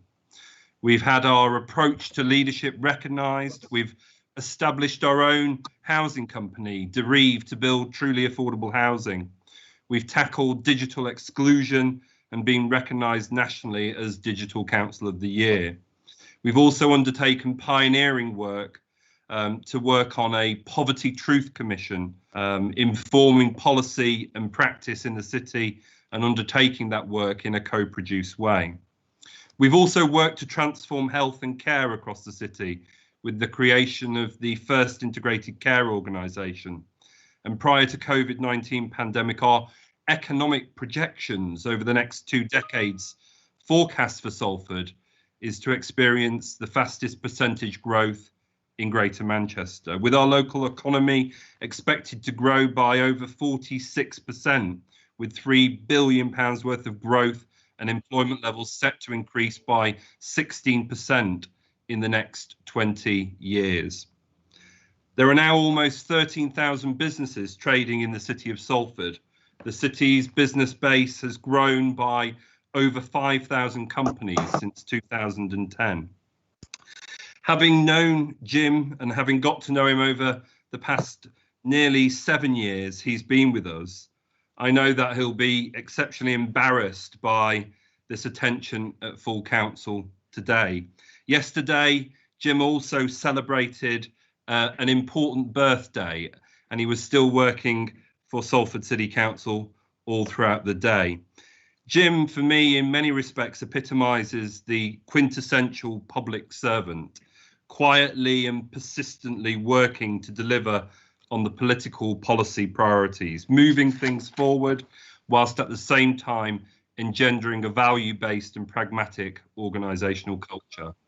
I'm sure colleagues will join me in thanking Jim for his dedication and commitment at Salford City Council, whilst also wishing him, his wife and his family all the very best for the future and this next chapter in life's great tapestry. Thank you, Jim. Moving on to other business, colleagues will be aware that Salford had its first positive case of the coronavirus on the 15th of March 2020, and a week later 57 individuals in Salford had tested positive for coronavirus.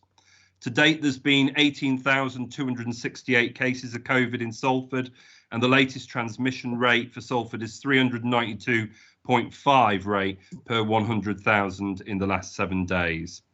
The new variant that we're seeing up and down the country, first seen in London and the southeast, has moved north and remains obviously concerningly high. And it's more important than ever that we continue to follow public health advice and guidance and the rules. Continue to support our residents and communities wherever we can. And there's still so much more to do in the ongoing fight against the COVID-19 pandemic. However, it's important to remember the things that we've achieved in 2020, despite the many challenges we've all faced.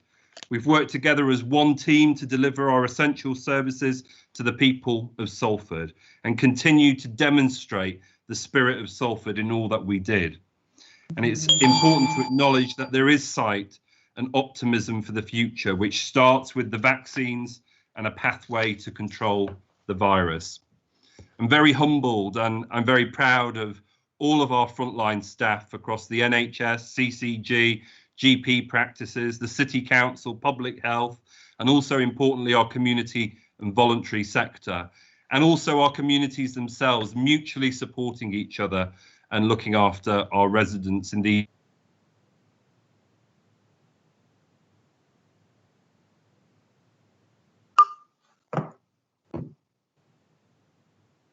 City Mayor, I think we've lost you. Your screen froze and then you disappeared.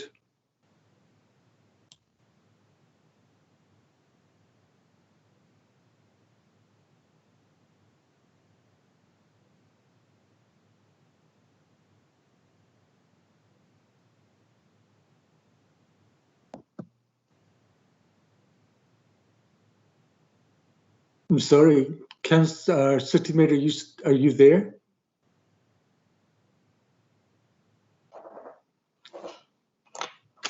I think we need to then consider going on to the next agenda item and wait for the City Mayor to rejoin us. So questions for cabinet members on the discharge and responsibilities within their portfolios. I'll go through people one at a time.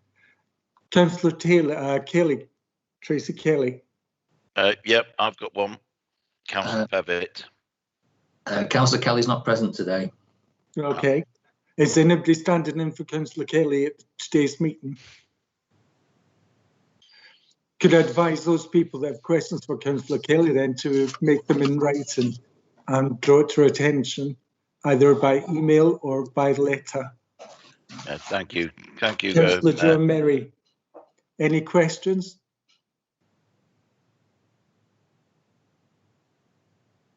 Yes, I've got a question. Sorry, I've got a question. It's not coming up quick enough. Sorry about this. I think other people have as well. Yes, yeah. Could you give me just a minute, Councillor Garrido? City Mayor, we seem to have lost your picture and your sound, so we've gone on to the next agenda item. We'll come back to you at the end of that agenda item. Is that okay? That's fine. Can you hear me now and see me? Yes, we can. Thank you very much. Councillor Garrido, your question, Councillor Merry. Yeah, so I'd like to ask Councillor Merry a question. He may not be able to answer it today, but I was asked it last evening. Could we possibly find out how many children are actually in school this time in the lockdown compared with the first lockdown that we had and the second lockdown? So I would like to ask that question to him. Thank you. I'm quite happy to find out the exact figures for Councillor Garrido.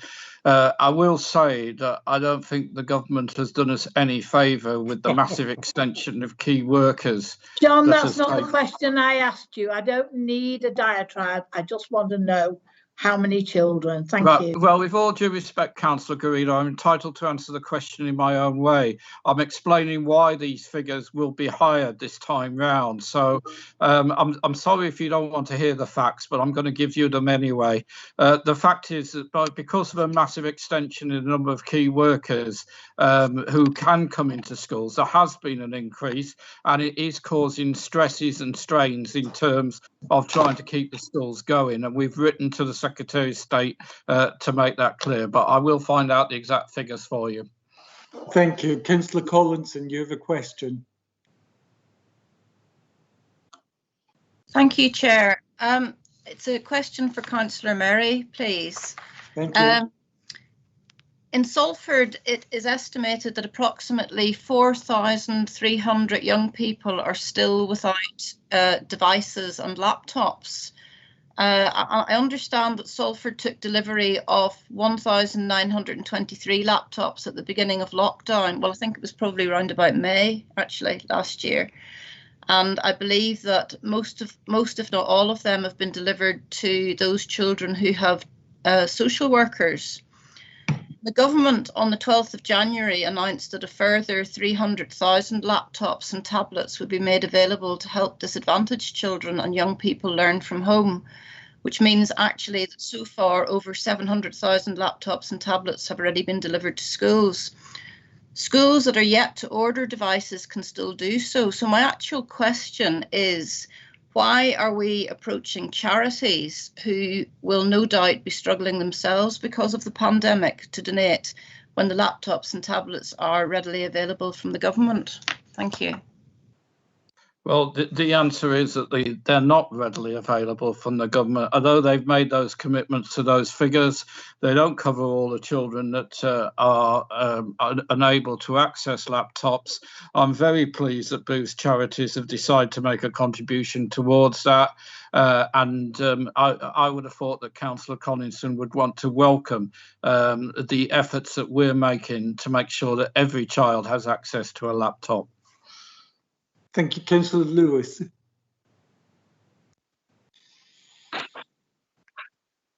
Just trying to get on. Hi, thank you.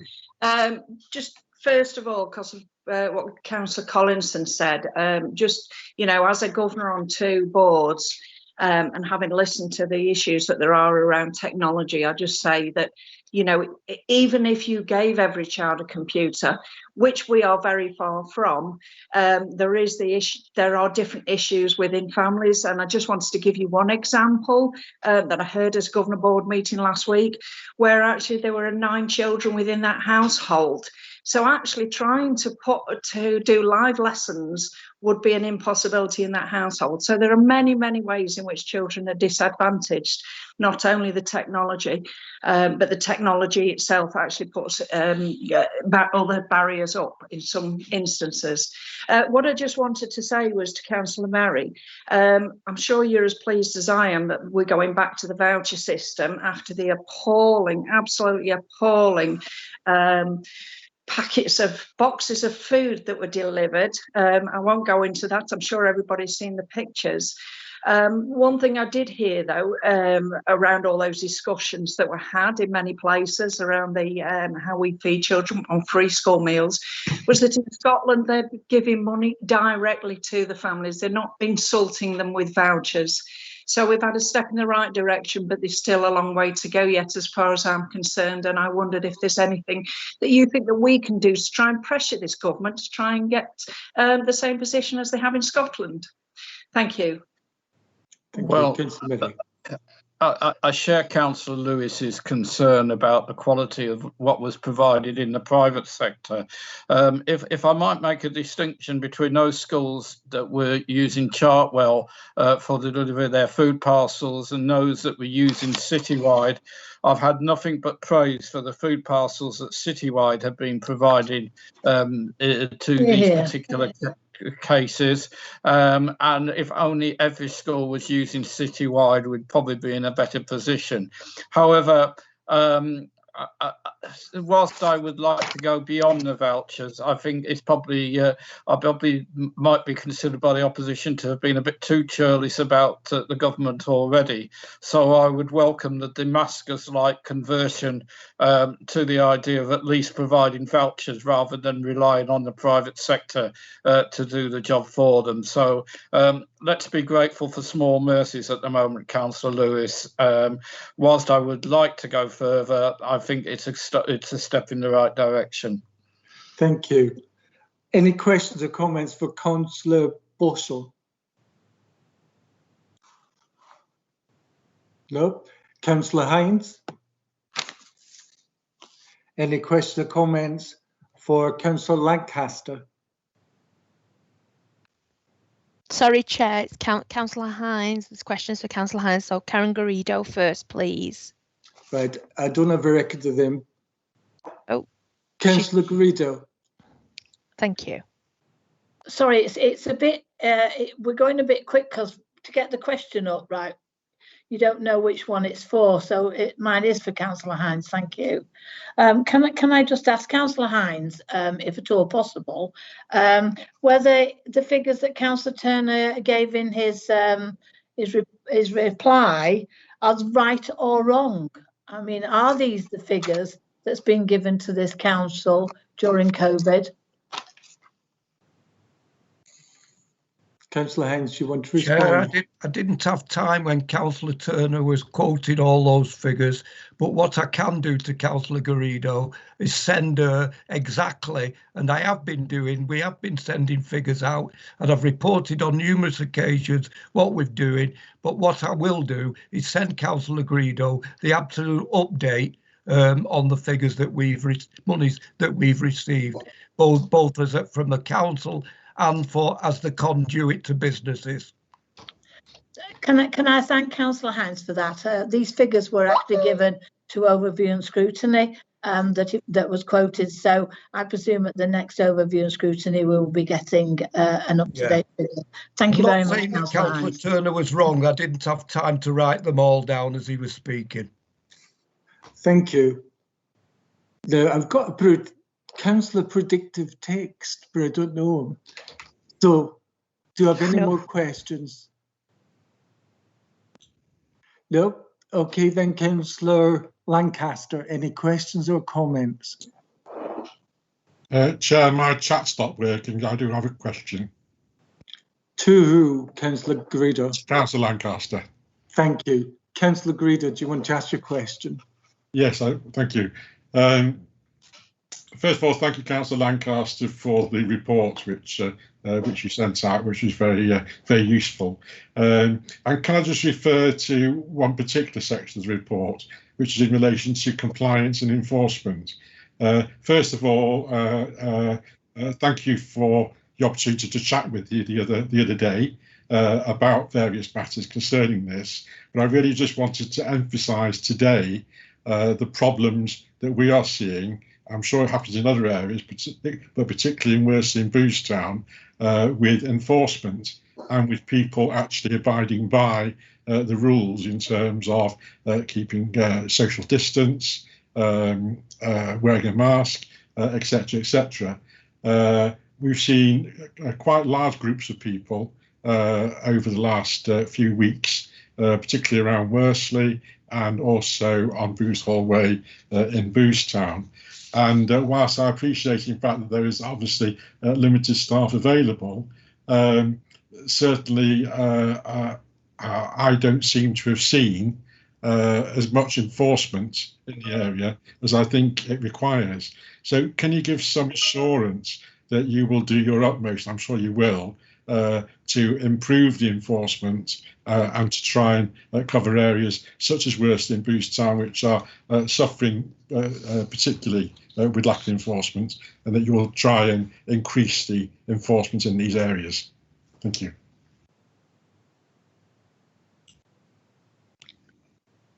Well, yeah. As far as Robin's concerned on this issue, I'm very supportive of the view we should prosecute people quite clearly for not abiding by the rules of the protection of themselves and others. But what I do want to say is the officers concerned who've been doing the inspections of premises have done a fantastic job, and they deserve our credit as a council for how many visits they've done to individual properties, as opposed to other authorities. The take-up rate has been high. But I would like to see more prosecutions, and it's not helped, of course, by the courts. We've got a backlog of court cases now, as you're probably aware, which is a concern of mine at the moment. We know that the new court facilities are in place, but there's still a backlog, massive backlog of cases to be heard. But I'll do my utmost to actually make sure that we do get on top of the prosecutions, which are beyond our control. Thank you. Councillor Karen Garrido. Thank you. It's a question today to Councillor Lancaster. Councillor Lancaster, I wonder at some time whether you could actually give us a briefing on Greater Manchester Police with regards to them being in special measures, being put in special measures and not fit for purpose. I wonder if we could have an update on that, not today, but perhaps we could send one out to us. Thank you. Well, I know it's on the next police panel, so we'll have more up-to-date figures, but whether we won't have the total figures because there's quite in-depth investigation going on the cases which have not been recorded. But nevertheless, there has been some improvement in the dealing with the recording of it, and the actual division have been taken away from the responsibility for the decisions of recording at a local level, and it's gone to the centre. I'm not sure that's a right idea, because I would like to see the figures for each division and see where the weaknesses were. Nevertheless, that's information we should be pressing for, but I'll certainly do that within the next month. Councillor McIntyre, can I just come back on the comment, please? Yeah. On what's been said. Yeah, can I thank Councillor Lancaster for that, and can I just ask him about the in connection with this the Mayor of Greater Manchester has just put out a questionnaire. I wonder if he could actually put that out to all our councillors. I know the briefing came out, but we don't always read it, so I wonder if that could be put out about the future of policing. Please. Thank you. Sure. No problem at all. Thank you. Councillor Collinson. Thanks, Chair. It's a comment, really. I just wanted to thank Councillor Lancaster for organising the all-member forums that we've been attending recently, in particular the briefings on COVID. I certainly, for one, have found them extremely informative and helpful, and it seems to be the best way to get what's happening in Salford out to members. So thank you very much for organising those, Councillor Lancaster. Thank you very much, Councillor Collinson. As well. Any questions or comments for Councillor Antrobus?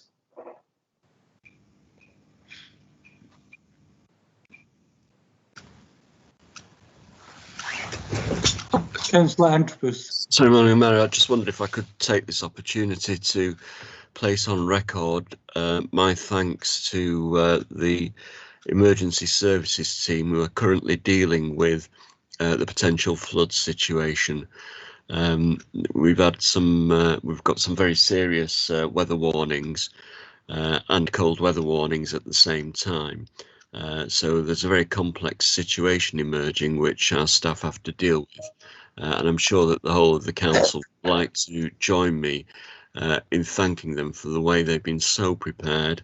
I've been receiving several updates a day over the past couple of days of the arrangements that are being made.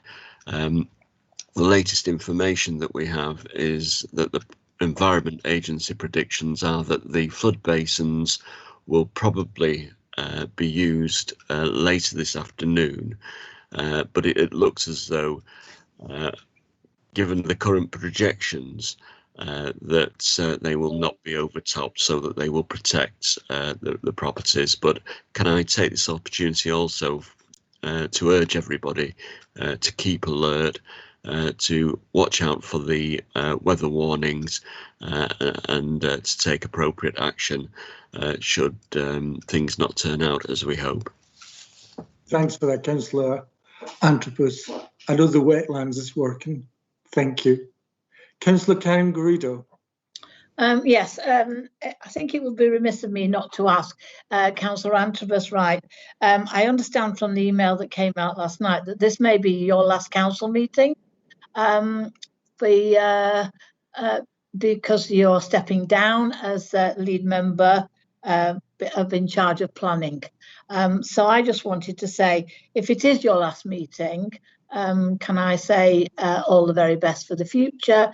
And if it's not, I'll say it at the next meeting.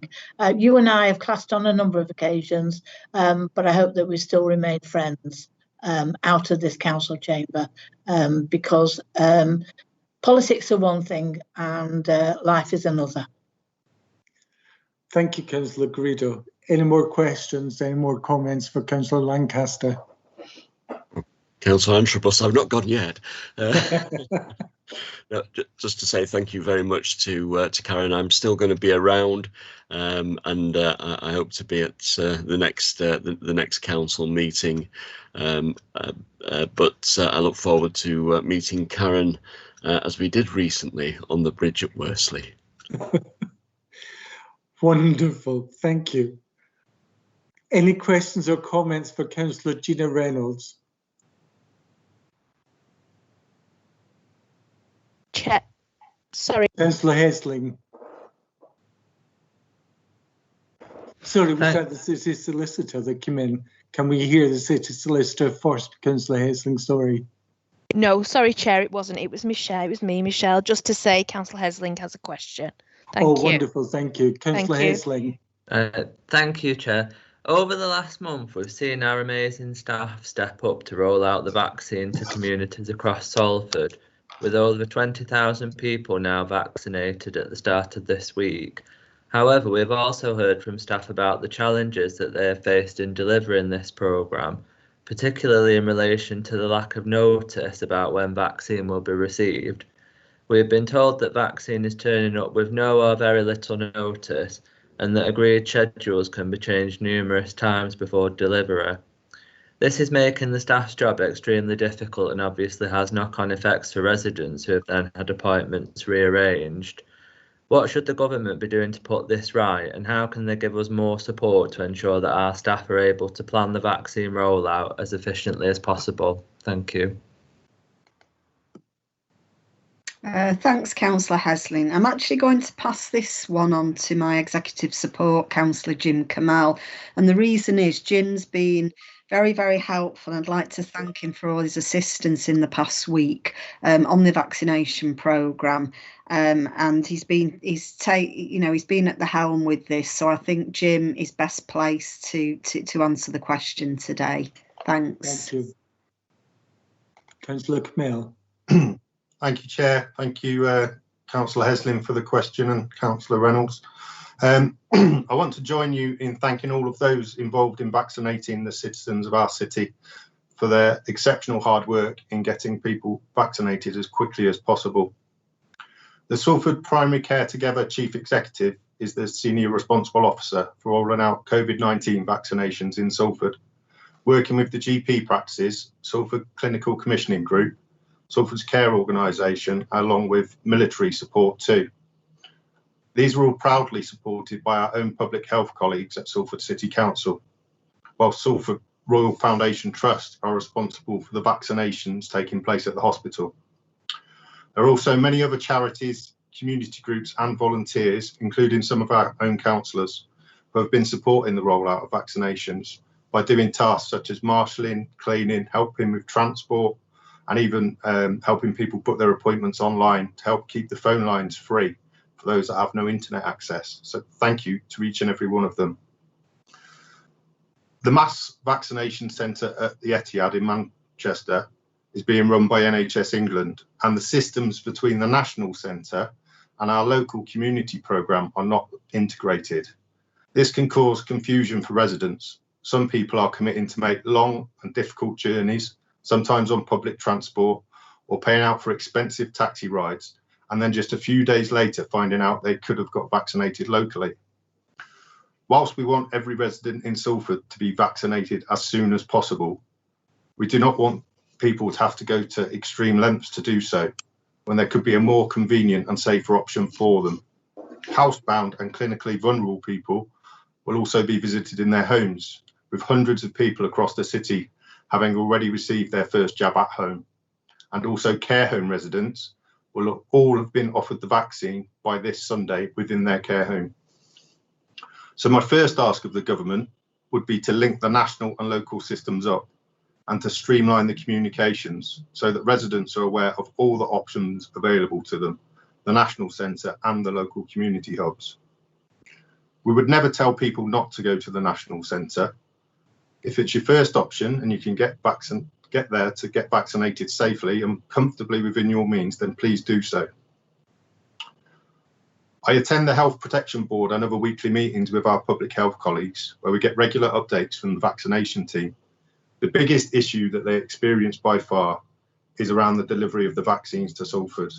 Deliveries can be reduced in volume, late, or even cancelled with little notice. There have also been deliveries that have turned up that were not expected, which makes it extremely difficult to plan in advance. Every time there is a change to the expected delivery, the teams have to contact hundreds of patients to rearrange the appointments at very short notice. For example, on Sunday evening, we were informed the delivery we were expecting on Monday morning would not be arriving until mid-afternoon. This meant 220 people had to be contacted and their appointments rearranged urgently. I don't want to be too critical of the government around this, as I believe we all need to work together across political boundaries, locally and nationally, to deliver the biggest vaccination programme of all time in extremely difficult circumstances, as the virus is still at a very high level in our communities. However, this must be the priority for national government, to provide delivery schedules and volumes that will not be changed, to enable our teams to plan effectively and deliver the vaccines in a safe and timely manner. Ultimately, our colleagues managing the vaccinations want to be able to order their vaccines at the rate they need them, so that we have a system that is based around local need instead of having to manage and frequently rearrange what we are allocated at short notice. I would also Councillor Kamel. Thank you. I would also like to see the national government take action to increase the uptake by those who are offered the vaccine. I'm concerned that national uptake figures are lower than they need to be if we are truly to eradicate this virus. I appreciate many people have medical reasons they cannot be vaccinated, and we live in a free society where people have the right to choose whether they want to receive the vaccine. However, there are people and organisations that are promoting anti-vaccine propaganda and conspiracy theories, which is putting people off getting vaccinated. And this is dangerous and irresponsible. And personally, I would like to see tougher measures put in place by the government to prevent people promoting these conspiracy theories and unproven anti-vaccination propaganda. As elected representatives, I think we all have a duty to encourage those who qualify to be vaccinated to get their vaccinations as soon as possible in order to protect themselves and the wider community. Thank you. Thank you. Again, questions to Councillor Reynolds. Councillor Karen Garrido, you're next. Yeah, I've just got a comment. I just wanted to ask, just to say to Councillor Reynolds, could you pass on our sincere thanks to everybody who from care workers in care homes, out in the community, your social workers, everybody that's dealing with this problem. And can I just say, with regards to the vaccination, I was 762 last night. So I was the last one. So there'd been 762 people vaccinated at Clarendon. And there was no problem apart from that I'd had a furry hat on and my temperature was high. But the doctor came and checked it and said it was fine. Thank you. Thank you. Okay, thanks, Karen. I'm glad you've managed to get your vaccination and it wasn't too bad an experience for you. And obviously, I want to pay tribute to all the teams out there, to Salford Primary Care Together. you know, to the council, to the CCG, Salford Royal, Salford Care Organisation, and the Salford Homes Care Practice, who are vaccinating residents in our care homes as well. And obviously to my executive support, Jim, who's doing a sterling job helping me currently. But yes, I will certainly pass on your thanks, Karen, and the Tory group to all those organisations. So thank you for that. Thank you. Councillor Collinson, you're next. Thanks, Chair. We've got a bit of a conundrum really in my ward in Boothstown. As you know, parts of Boothstown came under the local authority of Wigan up until the 1990s. Boothstown Medical Centre, which is where quite a number of our residents are registered, and these are residents who live in Boothstown, which is part of Salford, have found out recently, because up until now they probably weren't even aware of it, that Boothstown Medical Centre actually comes under the jurisdiction of Wigan. Whenever there was a boundary change and these parts of Boothstown moved into Salford, the health authority didn't make the boundary changes at the same time.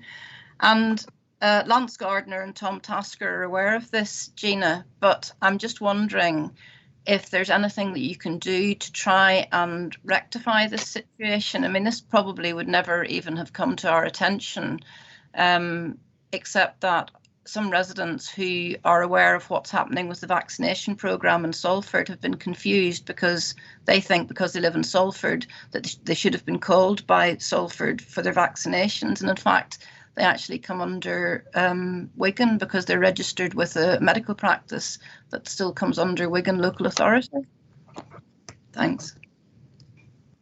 Right, thanks, Gillian. Yes, it is a bit of a difficult one because obviously it comes under Wigan CCG, and I don't know the reasons why it didn't go into Salford with boundary changes, etc., and why medically it's commissioned with Wigan CCG.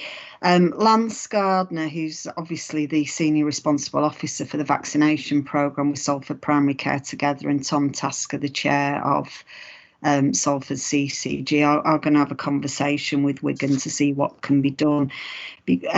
Currently, residents in Boothstown and Ellenbrook would receive a letter inviting them for a vaccination similar to over in Salford.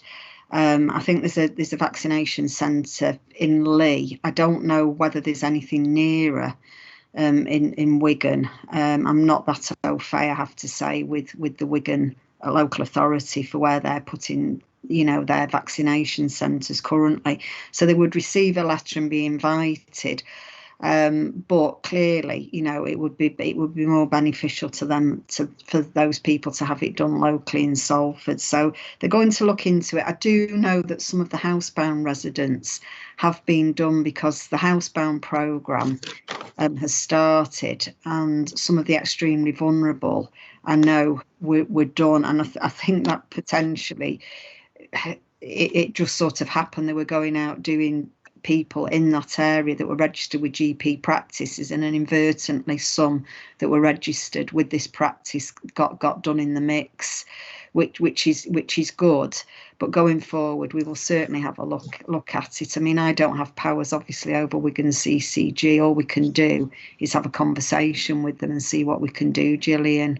But I obviously can't promise what the outcome will be, but we'll do our best. Thank you for that. Thank you. That finishes the questions and comments. Can we revert back to the City Mayor's statement? Are you there, City Mayor? Yes. Thank you very much, Chair and Ceremonial Mayor. I don't know at which point my statement came to an end, so some sort of indication would be useful, Chair, or from colleagues of the council. I think you just had 2 minutes left. Do we know where I got up to? Did I finish Yes, it? I think you got to the point where you were thanking the frontline staff and community and voluntary sector for the combating COVID-19. Yes. Right, yeah. No, I understand exactly where I'm at then. That's great. Thank you, colleagues. Okay, so I've always been very clear on how important it is to ensure we have a robust testing regime in place as one of our weapons in fighting the coronavirus. And it was fantastic that Eccles Old Town Hall opened last week to roll out our targeted setting at scale in the city. We are intentionally targeting people who are still going to work and going about their lives, such as teachers, early years practitioners, taxi drivers, essential retail workers, care workers, visiting people in their homes. And I'm hugely grateful to the military who've stepped in to help in delivering the programme. And I'd like to encourage people to come and engage with the community testing being administered at Eccles Old Town Hall. It's a really important piece of the jigsaw in our strategic approach to tackling COVID-19 here in Salford. And as you know, regular assisted repeat testing and confirmatory tests using the gold standard PCR for positive COVID-19 cases are the best way of finding asymptomatic cases. And it's an important part, really, in our collective endeavours to break the transmission of COVID-19 in our city. As has already been highlighted by Councillor Kamel, our vaccination programme has received a lot of public interest, and Salford is in many respects leading the way. I think we've delivered over 20,000 vaccinations to people across our city to date, prioritising obviously the elderly residents in the city and the vulnerable residents in the city, with community hubs in Clarendon, Eccles, Earlham leisure centres, and also a hospital hub, primarily working with health and NHS and social care workers at Salford Royal. This week, our care home practice is to administer another 1,000 AstraZeneca vaccines to care home residents, and there are a further 5,333 bookings and between 5,500 and 6,500 more vaccines due to arrive this Friday. So this is great news and we're making great progress. But as has been highlighted, the rollout of the vaccination programme isn't without some hiccups. Information from government regarding shipments of vaccines and the forward look that provides certainty of their arrival is still somewhat sparse in terms of data and information being shared with ourselves, with deliveries still arriving late and often requiring us to urgently reschedule appointments for residents. News that we are to stop administering second doses of vaccines, you will have seen, and obviously that had an impact on a significant number of residents. I think it was over 900, but we managed to get it down to around 500 was the latest update I received. But regardless of this, if we continue to make the progress we're doing in the way we're doing it in the city of Salford, I'm optimistic that we will beat the virus in this city together. And I just want to put on record my thanks, appreciation to everyone who's working tirelessly in the city with our vaccination programme. Colleagues will have no doubt taken obviously an interest in the motion that's been passed at council earlier on the agenda, and there's been a really interesting debate. But I have to say I am disappointed that the opposition couldn't bring themselves to make a principled stand on the current state of local government financing, particularly government plans to increase the adult social care precept to 3% and council tax by 2%, despite us being led to believe that hikes in taxation is something for the future as we obviously stimulate our economic recovery from COVID-19. This sounds like a bit of a fallacy when it comes to local government financing. But we do need to be clear, increases in council tax are merely the tip of the iceberg regarding our concerns around local government financing and government's addiction, it would seem, to regressive taxation. This council has recently responded to the consultation on the provisional local government finance settlement, highlighting multiple concerns.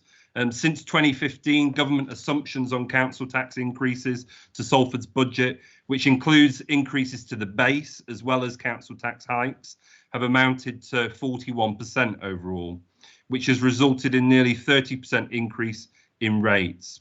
Under the financial settlement presently being proposed by the government for 21-22, 87% of spending power increase for local authorities is expected to come from council tax. 2/3 of this to pay for much needed investment in social care, which the government has been promising to deal with for many, many years now, while still making no real progress on any of that. And whilst hammering Salford ratepayers for funds, we're seeing more meddling and interference of what little government funding is being made available through other means. So, for example, the creation of the Rural Services Delivery Grant, which still has not been supplemented with any sort of robust statistical analysis to indicate it has responded to specific cost drivers in those councils, as opposed to multiple proven costs associated with service delivery in high population density areas like our own city in Salford, and also local authorities where there are higher levels of poverty. Instead, what it appears is yet another bung to the wealthy home counties, the Tory shires, whilst the north of England, in many respects, is left out in the cold. And we've also seen pork barrelling of funding initiatives, such as the government's much vaunted Towns Fund, in which marginal seats are targeted by the Conservatives to receive millions of pounds worth of public investment, whilst ignoring safe seats like our own here in Salford. And even the newly elected Tory MPs in the north are beginning to get a feel of what Labour has been telling the country for decades. This really relates to something I drew colleagues' attention to some time ago now. Colleagues will be aware of the 80-20 ratio that the Treasury uses for the distribution of capital, with poorer areas of the country often not benefiting and money going into existing economies. At the moment, things are really tough, and we have to absolutely protect the most vulnerable in society. But it seems to me that the Conservative government aren't doing that. All of this draws attention to something which is apparently, quite obvious to a lot of observers, and that is the Tories kind of portray themselves as a party of low taxation of business. But in fact, actually, our experiences here in the city of Salford are the exact opposite. Even the Institute of Fiscal Studies has noted that Britain currently is taking the highest sustained tax level since the 1940s at 34.4% of GDP. Conservatives are not the party of low tax. They simply prefer flat taxes, VAT, national insurance, and council and business rates. The ghost of Margaret Thatcher lives on, and having been defeated on the issue of the poll tax, instead we now have regressive flat taxes via the back door. These are taxes which colleagues know hit the poorest the hardest, unlike redistributive taxes such as income tax. And as we point out in our consultation response to the revenue support grant and also the local government finance settlement, the core plank of local authority revenue spending is being absolutely decimated. I did highlight earlier that since 2015-16, the Tory government has taken 6.4 billion out of funding through the grant, the revenue support grant. Obviously, we'll explore this in more detail at the next full council when we look at the City Council's revenue budget and capital budget for the year 21-22. But I can confirm at this moment in time, we're well on way to delivering a balanced budget in the city for 21-22, despite the ravages of COVID-19 and the 10 years of austerity and local government cuts that preceded that. Post-COVID-19 and post-Brexit, Britain will need to rebuild an effort of scale that we've never really seen since World War II. We need a government with a serious plan for green economic growth, for revitalising industry, repairing our manufacturing sector, and also our crumbling national infrastructure. And in Salford, the economic impact has clearly been harsh. Hospitality and tourism and the visitor economy has been decimated, which accounts, as we know, for 30,000 local jobs. Young people have been disproportionately impacted, put out of work, and we've also seen an increase in universal credit claimants of 90% between March and September last year, with the latest data highlighting 31,322 residents currently claim universal credit in our city. And research from our Salford's Anti-Poverty Task Force, our initiative working with the University of Salford, also shows that almost half of new benefit claimants are younger people aged between 18 and 39. And 8% of new claimants are from Black, Asian and minority ethnic backgrounds, compared with 6% of existing claimants, starkly illustrating, in my opinion, the disproportionate impact of the pandemic across our communities in the city of Salford. For me, I genuinely believe we can no longer put our heads in the sand. The scandalous underfunding of British infrastructure and industry, the privatisation of our core assets, and in my opinion, the vandalisation of local government is having a horrendous impact on the fortunes of our nation. Change is desperately needed, and it's needed quick. And in my opinion, a true devolution settlement for local government, not the devolution of responsibilities without resources, but real devolution with real resources is what we need. And what we desperately need in the future is a Labour government to make this happen. Thank you, colleagues. Thank you, City Mayor. Any questions or comments to the City Mayor? Yes, No? Charlie. Councillor Walsh. Yes, I want to echo the City Mayor's comments about our Chief Exec, Jim Taylor.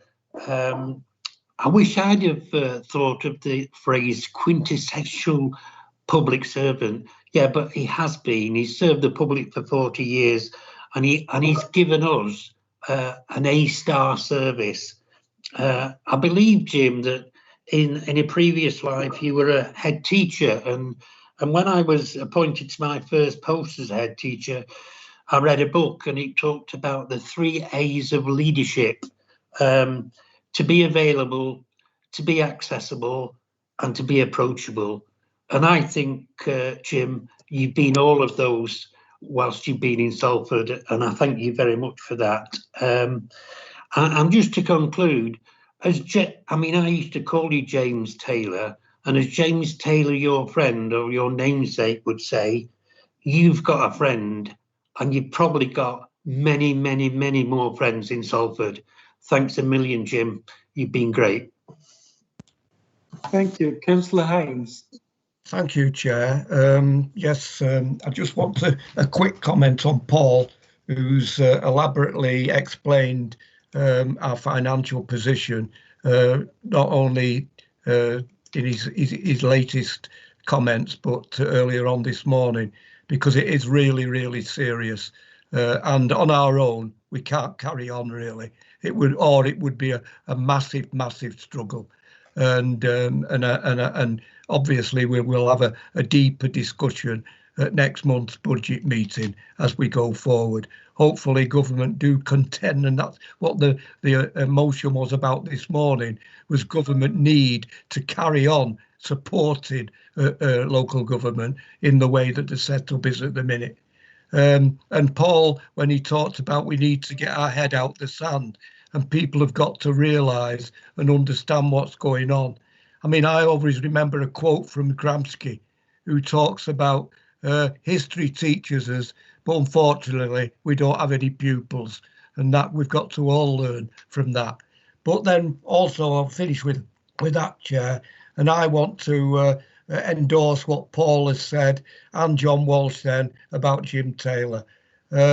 Obviously, I'm not going to go into what Paul has said. I think he's done it fully of what Jim has done over the 7 years that he's been with us. But as far as I'm concerned, on a personal context, Jim has always been very, very supportive of me when I've needed to go to him. and I'm sure that the staff in the City Council, as Jim as head of paid service, would concur that he has been a first-class chief executive. So much so, of course, that not long ago, Trafford Council, when it was in difficulties, asked us could we supply and help them out, and Jim stood in there. So that's great, and I thank you, Jim. Again, Jim, though, I can remember the only time you did let me down once. I came to you with a mathematical problem, and I think you didn't know the answer, but neither did many others. So I'm not holding that against you, Jim. But I might hold against you, Jim, that you're a big Liverpool fan. Although, you know, at the end of the day, we all have our differences, don't we? But good luck, Jim, to you and your family in the future. It's much appreciated, and you won't be forgotten in Salford. Thank you, City Mayor, Chair. Thank you. Councillor Borshall. Thank you, Chair.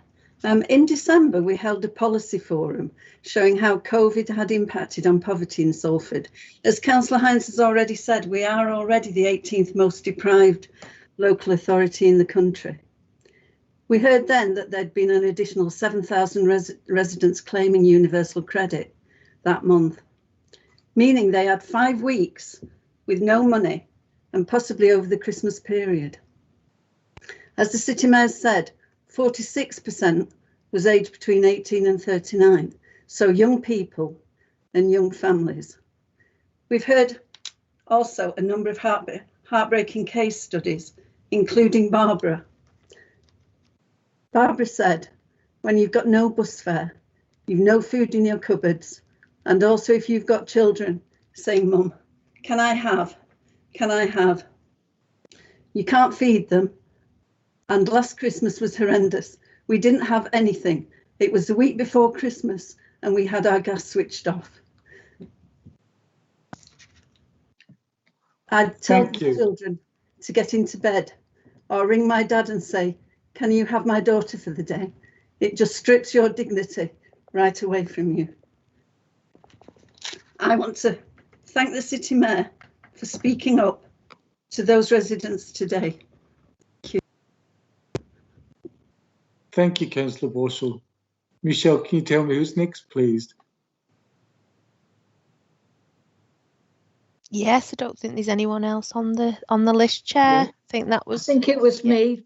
Oh, sorry. Councillor Karen Garrido. Sorry.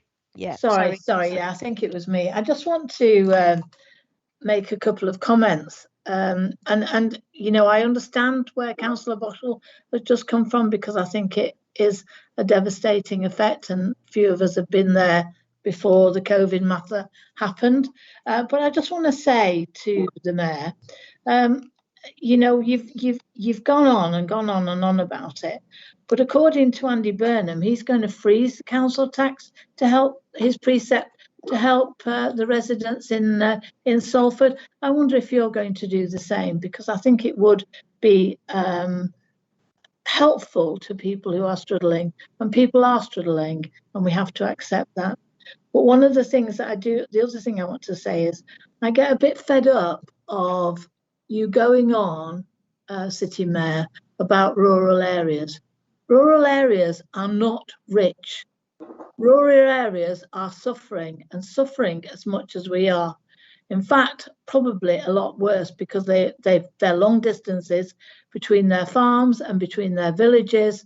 And I think that that's quite a sad thing to actually say that all rural areas are getting this money because they're rich and because they vote Conservative. I don't think that happens. I really don't think that happens. But there again, and I just have to say, I think your speech today was a little bit different from the two articles that you've printed, one in the Tribune and one in the Standard, in the Guardian, where it says that you're a sensible socialist. I'm not sure about that. I think you're a left-wing socialist, and I think you should admit that. Thank you, Councillor Garrido. Can I point out at this stage that it is 25-1, so I need somebody to ask for a move in the Constitution to extend the meeting by 15 minutes. to hear the Mayor's response to the questions and comments that he's had. Move that, Chair. Second, Councillor Dawson. Councillor Dawson's moved. Anybody second? I'll second it, Councillor Barnes. Councillor Barnes, thank you very much. We'll go back over to the City Mayor because there was no other comments or questions asked. City Mayor, it is, as I said, 25 to 1. So can we have your response to the questions you've been asked? Thank you very much, Ceremonial Mayor and Chair. I will try and get through them. I have to say there aren't as many questions today as there usually are, so hopefully I will get through them in 15 minutes. First of all, Councillor Walsh, thank you very much for your kind words about Jim Taylor. I echo and endorse everything you've said. Jim will be missed. He's been great support to myself and also to members of this City Council, and I think, as colleagues have said, he's done a sterling job over the years he's been with us. And don't be a stranger, Jim. Keep in contact, because Salford Council will be here in the future, and we'd be eager to know about what you're getting up to and what you're doing, and keep in touch with us all. Councillor Hines, as you rightly highlighted, at the next month's council, it's the budget council for the City Council, and we will be exploring in more detail some of the financial challenges we've faced, obviously, during the COVID-19 pandemic, but also looking at local government financing in the round off the back of 10 years of austerity and cuts and the challenges ahead of us. And you're absolutely right to highlight that government do need to carry on in support of local government. And in many respects, the motion that we've discussed and debated today in this council chamber very much spoke to that. What we're seeing at the moment is a devolution of responsibility without the resources to follow. And that is not a sustainable way to fund councils up and down this country. We can't keep passporting costs onto local taxpayers. Government need to bear the brunt of some of the costs that are being accrued. And as I said earlier to Councillor Leitner, a good starting point would be revisiting the 6.4 billion they've taken out of settlement funding since 2015-16. And you're right as well, Councillor Hines, on Jim, in terms of him being recognised within Greater Manchester and probably around the country as a safe pair of hands and a good chief executive, which, as you rightly highlighted, is why Trafford Council wanted to utilise Jim's experience and expertise for a period of time in transition to their new chief executive. Councillor Boschall, thank you for sharing some of the casework that you're privy to in your role as lead on equalities and anti-poverty within the mayoral team. It's really appreciated, and I could hear when you were raising your points and asking your question that you were clearly getting emotional. And I have to be honest, I'm very much the same. When I deliver council speeches in this chamber, it's off the back of understanding what's going on in the city, the casework coming through the email system, telephone calls and chats I have with residents in the streets. People in this city are deeply, deeply struggling at the moment, off the back of 10 years of austerity and more recently because of the COVID-19 pandemic. And what we need to do as elected politicians who hold public office is be advocates for the people of this city. So when Councillor Turner talks about same old, and Councillor Garrido does the same, I'm sorry, but we hold public office. We are politicians. It's our job to hold the government's feet to the fire and make sure that the injustices we see don't happen. So I will continue doing that because I think that's what public office is all about. Coming on to Councillor Garrido's comment, I find the comparison between the Metro Mayor or the City Regional Mayor and what we're doing here in the City of Salford quite an interesting one. You'll be aware that Andy Burnham has very different responsibilities, legally and statutory responsibilities at a city regional level. He's not responsible for the same sort of things that the 10 local authority leaders in Greater Manchester are responsible for. Therefore, he operates under very different statutory constraints, legal constraints, financial constraints. And one of the areas he is responsible for is policing. And what you seem to forget to kind of suggest in your update was there is a proposal being consulted on at the moment to increase the police precept in Greater Manchester. He is the Police and Crime Commissioner. So I found your kind of suggestion a little peculiar, shall we say.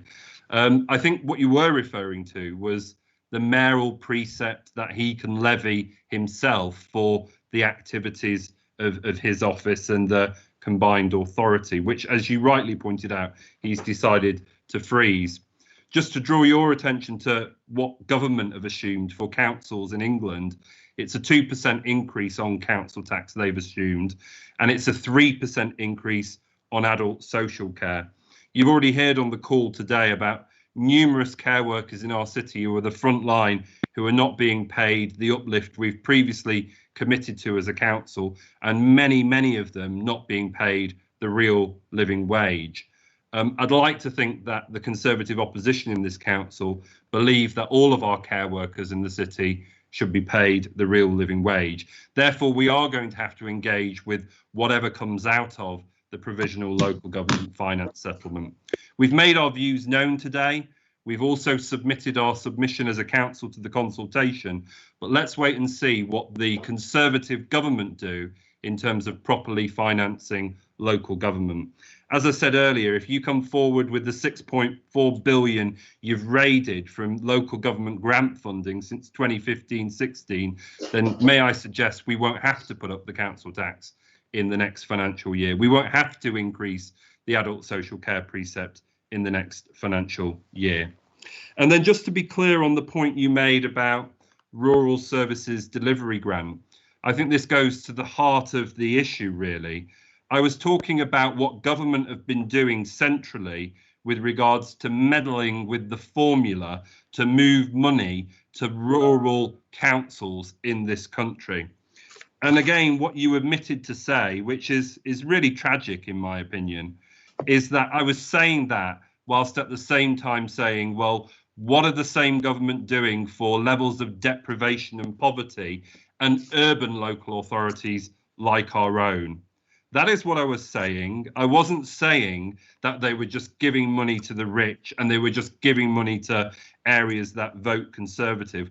What I was saying was they need to give money to the people of the city of Salford to enable us to not increase council tax, not increase services, make sure our care workers get paid the real living wage, and make sure we deliver and continue to deliver excellent services to the great people of the city of Salford. And that is what I call sensible socialism. Thank you, Chair.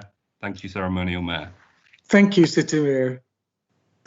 Always delight in your detailed address to the council. Can I suggest that we put item 14 into the next councillor agenda, and just make note that item number 16 are the scheduled reports from board members to outside bodies. Just wait until I'm finished. Yes, sorry. And if we recognise that they have to be noted, then we can do that. Councillor Garrido. Yeah, sorry for interrupting, Chair. Yeah, in relation to item 4, I did have a rather urgent matter I wanted to raise with Councillor Sharp. I'm sorry, when we started the meeting, Councillor Garrido, we weren't notified of any important agenda item business. Well, no, because I was going to raise this under item 14, Councillor Sharp. Growth prosperity. Will you deal with Councillor Sharp on a one-to-one basis external to this meeting? Thank you, sir. Thank you. Can I declare this? Chair. I know I've asked for a comment, and it's not, and I know you've said no comments, but I think it would be remiss of us all not to congratulate you, because I think this, except for this afternoon at mayor making, this is your last chair of the council. And it's been a very, very difficult year for you, Charlie, in the sense that you do it on Teams. And I think we should congratulate you on that. Thank you very, very much. And can I say, Councillor McIntyre, that's why I wanted to make a comment. Yeah. I just wanted to thank you for the way that you've handled the council. Yes, here. Well, thank you very much. I'm sure you'll agree as well. This one in particular was like a bloody train crash. Anyway, I declare this meeting over, and I'll see everybody at 2 o'clock. Thank you. Well done, Charlie. Thanks, Charlie. Yeah. Bye.